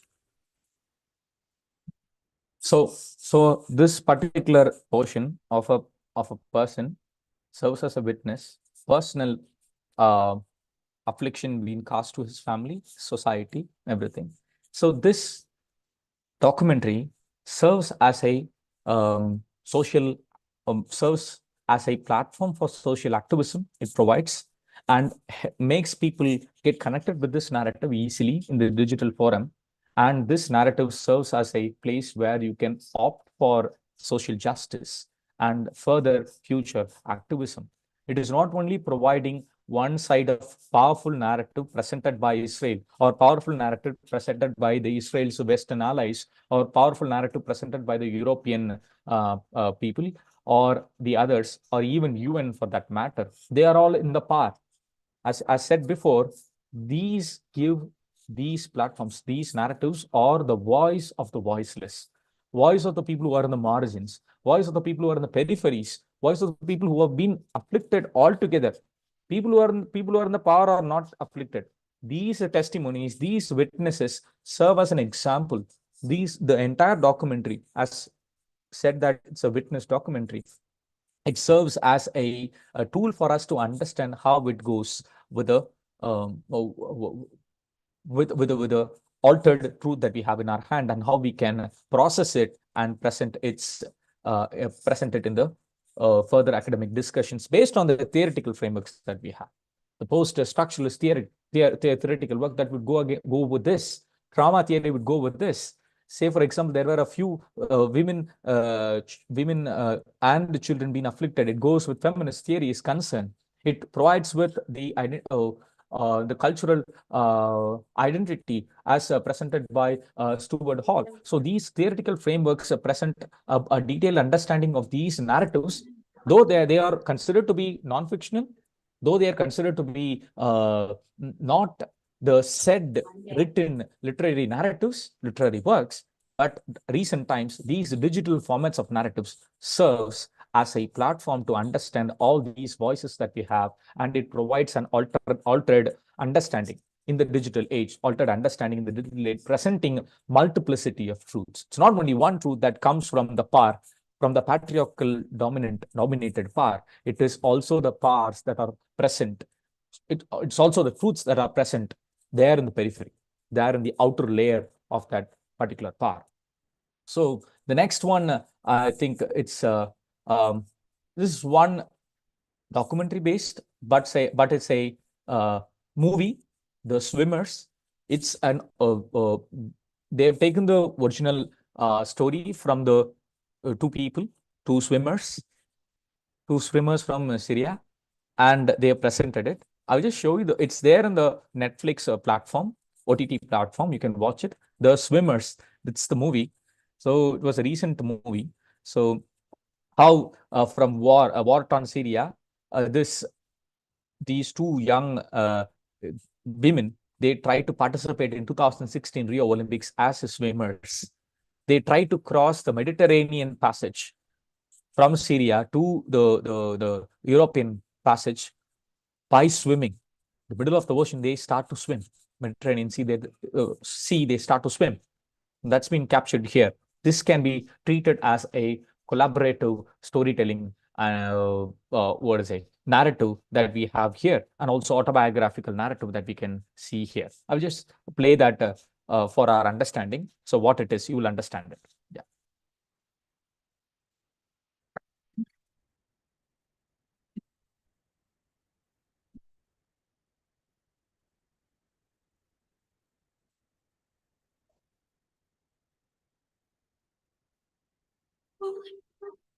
Nothing to fire away, fire away.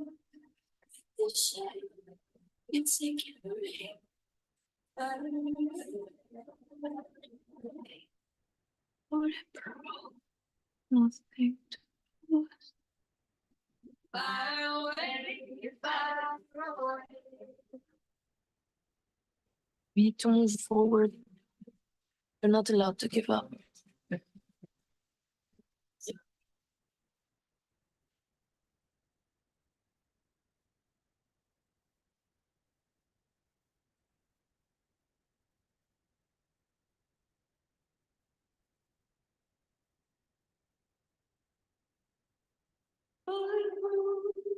Nothing to lose.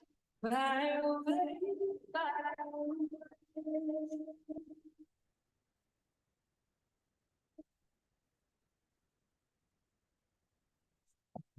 So yes, as said before, two Syrian sisters, they try to fight the refugee conditions that they have. They represent all the refugees in 2016 in the swimming. And these narratives, though it is being captured as a movie, these narratives are based on the true witnesses of these two people who are living now in the German part of the world, Germany. So Germany took hands, though the entire movie gives us a description of how it was based on their narratives said, based on their testimonies that they've shared to the creators. So by collaborative medium, collaborative storytelling, this comes under that, and it provides us with one digital narrative that we have in our hand. So these are the present time. There is another documentary based movie called Fire at Sea. So it talks about the same Syrian crisis that is happening, and a young boy who's been affected by that, and that serves as a narrative there. It propels and it provides a witness to the persecutions faced by these Syrian people there. So it is that. And the digital spaces are also trying to map these stories. Yes. Yeah. So I'll just show you the other one. So this, we're able to see this screen. Kutupalong Rangers camp near Bangladesh and Myanmar border. This is the camp that you can see. I will just press continue.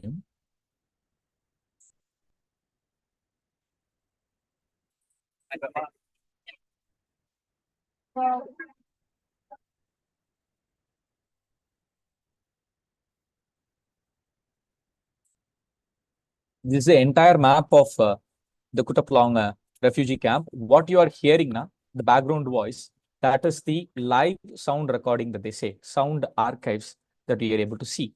And I think because of the network, we don't have a yeah, you're able to see the map, right? This is the entire map.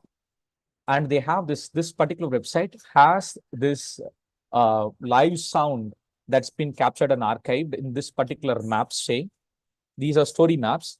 And the markings there you're able to find, right? So when I click it, it goes into it and it presents the story of this person. First-hand experience of this person serves as a testimony of this particular person who is there in the camp, in the camp. I'm just muting the audio, the background audio, for us to have a clear view of it. And we can also read all the other. It goes into the next one. It talks about Hasina Begum's memory of living in this particular camp. It talks about that and how this the other person that we saw in the district of Rahim, that they were there and all these things. Khafait Allah. So 34 years old person who arrived in 1992 to this camp and still there. He is there. And then we can move on to the next one also. So it goes with the other stories that you are able to see here. So these are some archives, digital archives that you have.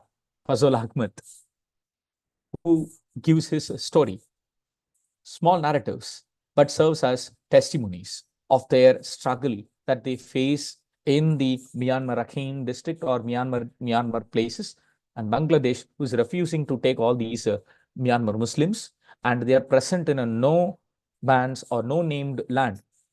That's called as Rohingya land strip that we have. It's not somewhere else. It's near India. It's very near India. And this particular way of capturing the narratives, these are first-hand narratives. You don't need to go for other, but it's been translated. That's the thing. But it's first-hand. So every point you click, you will have one or the other stories that you can find. I'm just showing you what it is. That's it. So I wish, okay.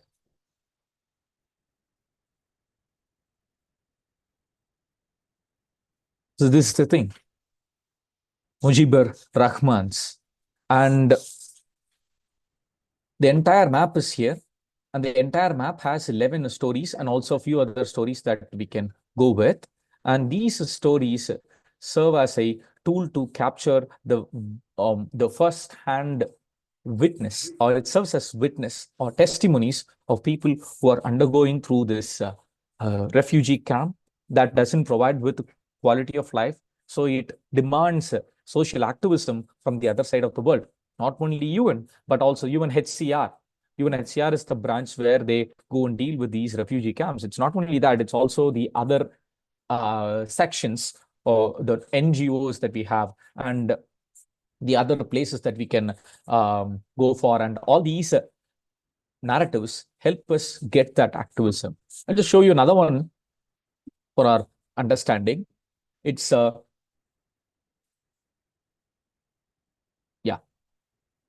this one is the refugee project again. So it also captures the stories, real-time stories. I'm just trying to get into that. Just let me see. Yeah.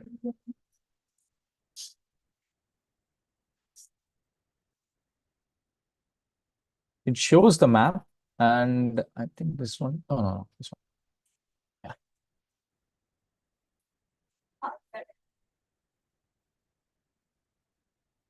Just give me a second.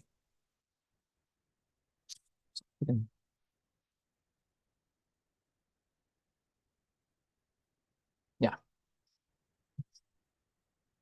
Because of network, I think it's slowly. So these are the few spaces. When I click it, you can get the actual data and also certain stories. Certain stories here you have. And every part of the world you will have it. Yeah. News and stories that you can find it in this side of the, it's a project that gives you the UNHCR's mandate of mapping these refugees and their stories so that they can have an account of it, so that it serves as a narrative.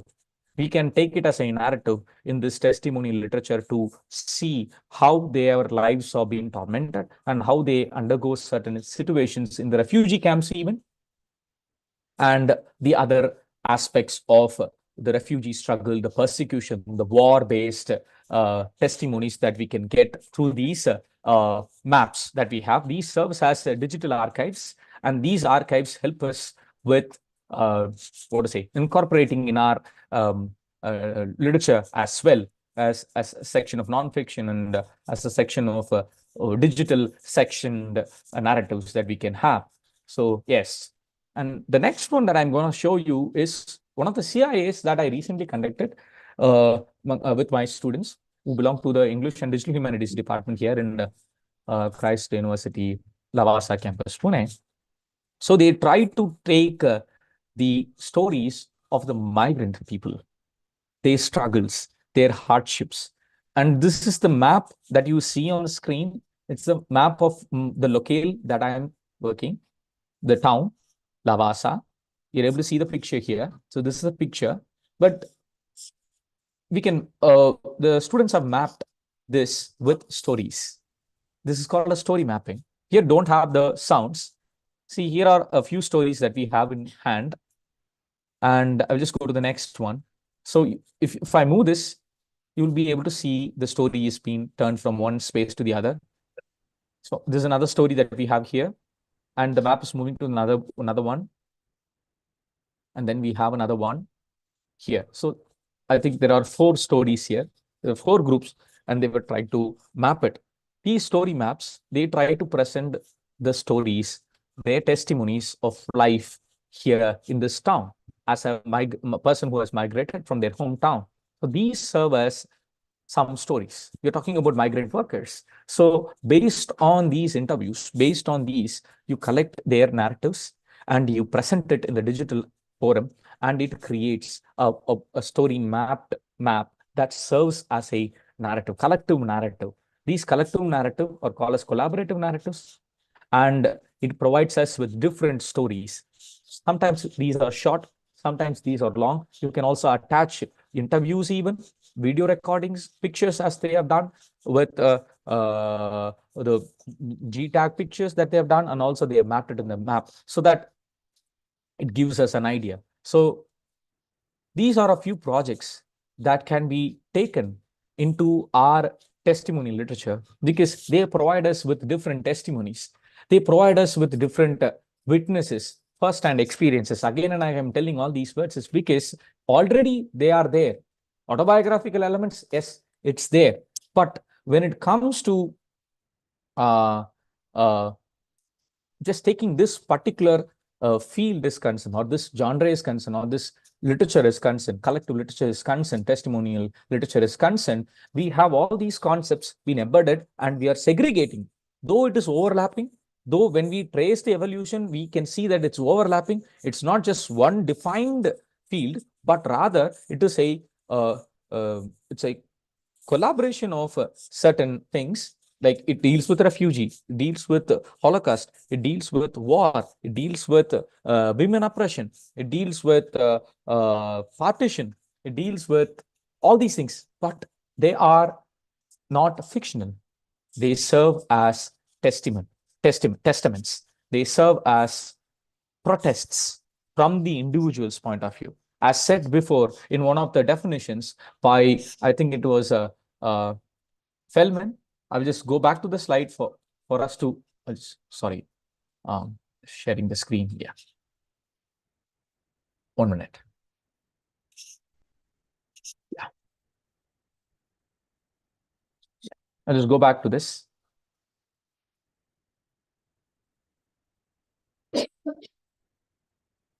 Yeah.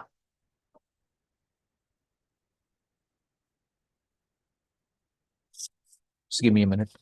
It's loading. Yeah. Yes. First person narration is again. And then, of course, in an urgency that they speak, that documentary that tells us the Gaza survivors, in an urgency, they come and present their witness, who have been in situations like war and oppression, struggle for survival. And also, as Feldman and Lobb, they have discussed this, they bear witness by connecting their personal memory to the collective trauma that is happening. So it is not only with war, it is not only with that, my personal memory, like when I undergo some subjugation, that comes under, and it goes and connects with the collective trauma of that society, of that particular section of the people in the society, say women. One person comes with their survival story. One woman in a society comes with a young woman, or a woman comes with the story because a man has committed rape. I'm just not saying women is being raped. I'm saying man has committed that rape. So that I'm altering that. So when it is, and that woman comes up with a survival story, it serves as a witness, it serves as a testament, it serves as a personal memory being shared, and this shared becomes the collective response of the trauma being undergone by these several women, and it propels and it it presents a communal awareness, as said here. Also, it presents a social activism, a political act, a counter-political act against the power. It can be the patriarchal power. It can be the power of the nations. It can be the power of the upper hands of the war-promoting nations, or it can be the power of the superpower nations that we have. But these are the narratives that provide us with witness of a counter-truth, counter-narrative, the truth in the other truth that are present in the margins and in the peripheries that explain all these things. And I think this is that. So I'm just connecting with the first introductory slide. So though stories are now in a different format, stories sometimes they influence in a different way. It makes you believe in a falsehood. It makes you believe in a fallacy. But the real stories, real narratives, real reflections, autobiographical narratives of person's personal experience, it serves as a tool, and it serves as a testament, and it serves as a special narrative to promote a counter narrative experience, and it becomes a discourse based on the theoretical framework that we have seen here. The theoretical framework, as said before, and the upcoming theories that we have in hand. Memory studies that's been recently happening. In that memory studies, we don't only take the characters, fictional characters' memory, we are taking the real person's memories, and we are trying to study that, the upcoming field that we have. Those memories are not only ours, as said before by Jung, Carl Jung, analytic psychology. He was the one who proposed analytic psychology. He said that it's the collective unconscious. Say, for example, the dream that we have, that when we sleep, this is the dream that we get, like we fall from one high plane to a never-ending pit. It's a collective memory that we have. The collective trauma that we, as primitive humans, our ancestors had when they used to sleep on the tree branches, they fall from that. The repeated falling and the trauma got registered. This has become the collective unconscious, collective memory. And same, the refugees or the war-afflicted people, or say, for example, when you go and talk to the Palestine people in the Gaza Strip or in the Lebanon refugee camps, they would tell you different stories. These stories are the witness, the first-hand narrative, the first-person narrative that we can take into account and we can go with understanding. There are so many different narratives, movies, as said, and poems, short poems by soldiers shared during the war. Okay, and what to say? As said before, interviews even can be considered as narratives for us in this particular genre of literature, testimonial literature. So I think with this, I can come to an end with our discussion, and I can go for question and answer. So we can connect with the question and answer session. So yes, please shoot your questions, and I'll be happy to help you, and we can have a discussion from here. So what the things that we have seen, your reflections maybe, and also the things that you didn't understand over the course of my deliberation, you're most welcome to share it. Yes.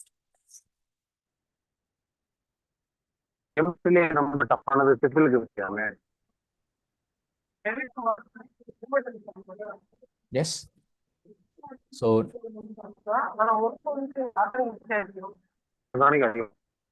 மொத்தமே chemistry அப்படிதான் organic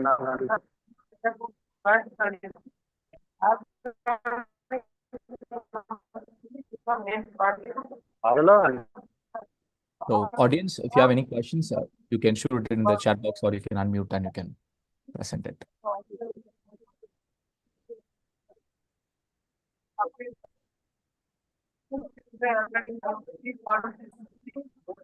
Based on that, we can conclude the session for today. If you have any questions, I'm willing to take your questions.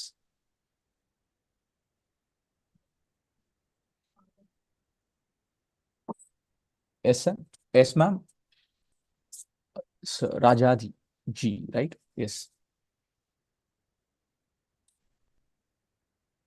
Yes, of course. Yes, the previous one by Mr. Rajaji, and also, yes, of course, if it is the first person narrative, prison narratives, and if they have been wrongly acquitted and convicted, and they are undergoing the process, and all the proofs are there, but it is not being said, and yes, that can be considered to be one part of it. Prison narratives, as said, it should not undermine the idea or the key concepts where people say they should not be the creator of the conflict. They cannot be the creator of the conflict. This is where you just confess your personal and your collective struggles that you had over the period of time, the persecutions that you had. So that if that comes under that, yes, of course, POWs, we can take it. Even today, we have the POWs, prisoners of war. Those narratives can be taken into account. And that also comes under Holocaust narratives, yes. So that can be there. And a few prisoners are taken into custody because of the automated decision machines that are there in the borders that detain, that give arbitrary detention to people who are crossing borders, and falsehood has been happening, and their personal struggle in the terminals during migration, during immigration, their struggles as a person from another region, that can be considered to be that. And yes, sir, Sri Lankan Tamil testimonials, yes, we can take that into this thing, because they also have the civil war, the recent times civil war, and also the Elam struggle. Yes, those testimonies of women, children, and men, yes, they can be taken into account. Yes. And as history is written by winners, how these testimonial literatures help the researchers to bring the authenticity. Yes, of course. We talk about the first-hand experiences of that particular person here, and it is a counter narrative. Yes, it serves as, it is not only by the winners, and they present another truth, the truth that opposes the existing truth by the provided by the power. And so this, I think, it can be taken as an authentic experience. As said, I've shown you a few videos, right? The interview of the train driver during the partition time, that serves as an authentic history. Though the partition history of India and Pakistan presents history, states that we are being divided, but in peaceful connections. But you cannot hide all these factors. How partition was there, experienced by a person in the first hand as a train driver, seen killing, blasts, collapsing of train bogies, and also people shouting slogans. These are authentic narratives. These are authentic narratives. And to answer Dr. Surya, in what way TL serves as a counter narrative, even in the post-colonial context? Yes, of course. The one I mentioned by Chino Achebe's Things Fall Apart, that presents a counter narrative. Though it's not a straight direct testimony, but it is also considered to be the testimony of the Igbo tribe people. Okay, based on the author's background, the Igbo tribe people. Though it's fictional, but it serves as an altered narrative, altered truth of the southwestern Nigeria, who've been invaded by the early missionary settlers from the West or from the Europe, and they present a story like Joseph Conrad. I told you that Joseph Conrad or Joyce Carey, they present a story. Heart of Darkness is, of course, it is the story of the African continent captured in that short novel, Heart of Darkness. It presents the Congo Basin and the people there. It gives you what to say, the imagery of dark continent. But this Igbo tribe-based Things Fall Apart novel presents the altered one. If you disturb our belief systems, because we are rich in that, we have a rich customs and traditions that we are following. When you disturb it, things fall apart. And that's the essence of the text. And it presents the Igbo land very much, the southwestern Nigeria. It's been presented. And that serves as a counter narrative, as presented by Gayatri Chakravarti Spivak and Sayyid. So it presents a counter narrative. It gives the voice for the voiceless, and they provide the narrative for us to understand. So, any other? I hope I answered your question, Dr. Surya. Yeah. Okay. Thank you. Any other questions do we have here?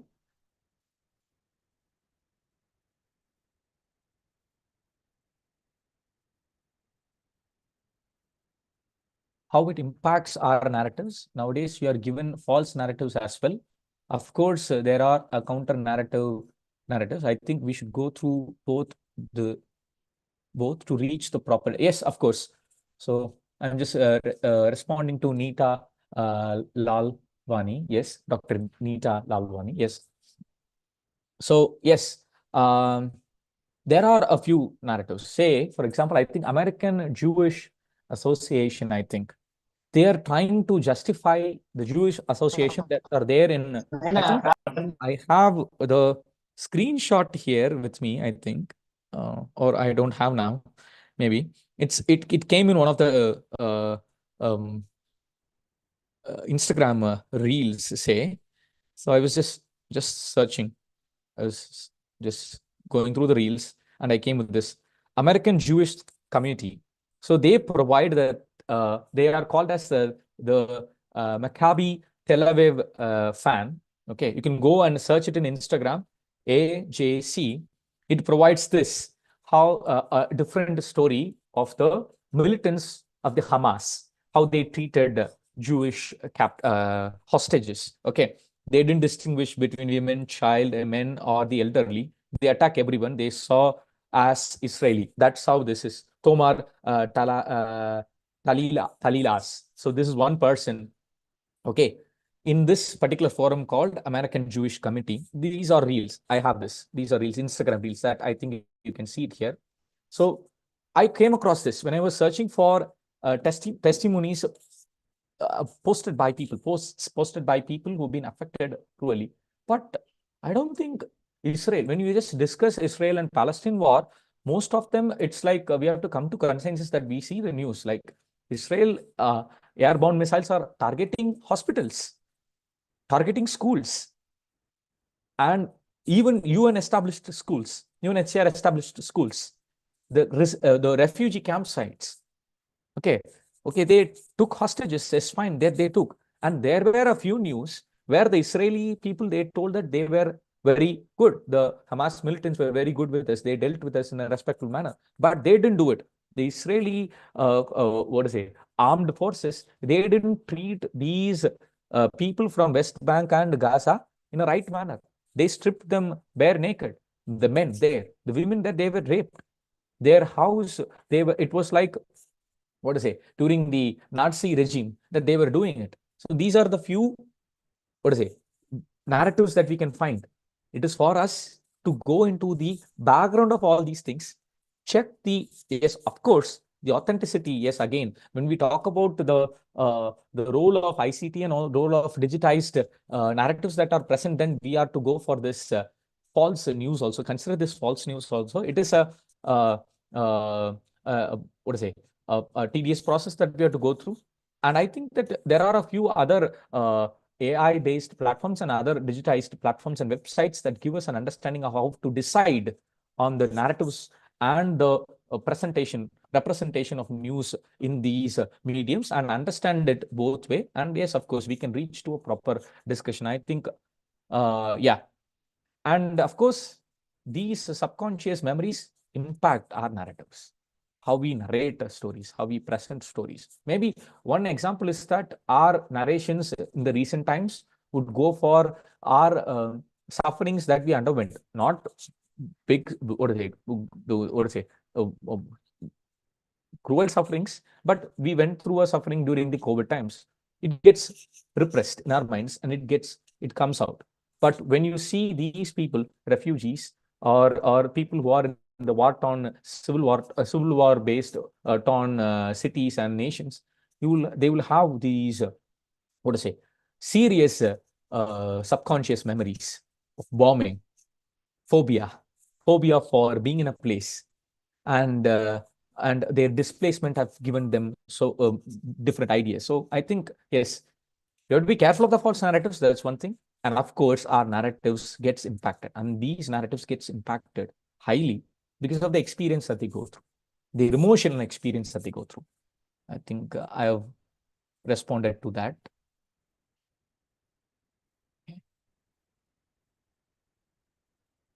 How far can we rely on authenticity of the telecast in the media? Oh, that's a tricky question. Yes, of course. I think I was trying to answer that. Doctor, it's that there are a few ways in which we can understand it. The ways in which we can go for the false news being shared. Okay, and there are different mediums that they share. I think authentic sources are from UNHCR. These projects, I showed you a few projects like Kutapalong refugee campsite and the refugee project that we have here now. So they are based on UNHCR and other NGOs. They give us proper ways of understanding, and that too, when we go through the stories and narratives, yes, we can find it. And there are a few real-time videos being shot, and when it is shared without morphing and other stuff and editing and other stuff, then they are there. The interviews that we have, first-hand experiences, we have to define that. We have to go check for it. How we check for a book? We don't go for the blurb of the book alone. We just try to go for the contents of the book, and then we try to understand it, and then we take that and present it in our academia. Same we have to do for these widespread digital archives that are there. It can be YouTube videos even. You have to check for the credibility. You can go for it. There are multiple websites and platforms, and we can go for it. Yes. I think I responded to that. Yes. Any other questions, reflections? Or you want to share something with regard to this deliberation, and you're most welcome to do so.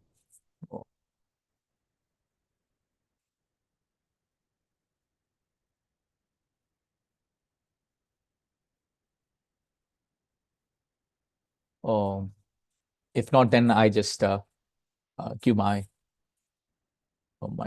this session to the organizers for them to go for the further proceedings of the program. Yes.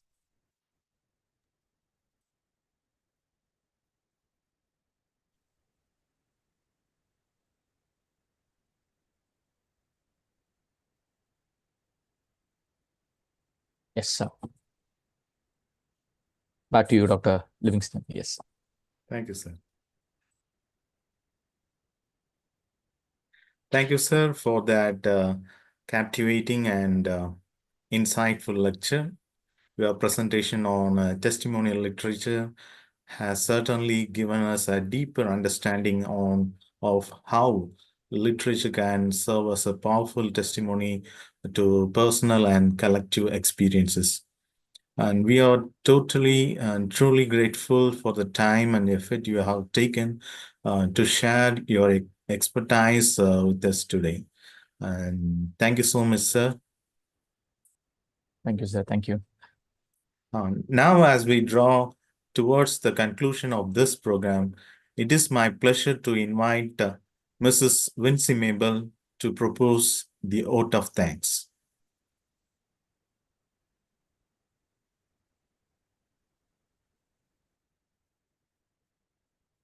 A warm and graceful afternoon to our Honorable Chief Guest, Mr. J. JohnSteward Raj, Organizing Committee, esteemed faculty, fellow participants, and everyone gathered here. As we conclude the fourth day of this enriching FDP, it is my privilege to propose a vote of thanks and acknowledge the contribution of those who worked really hard to make this event possible.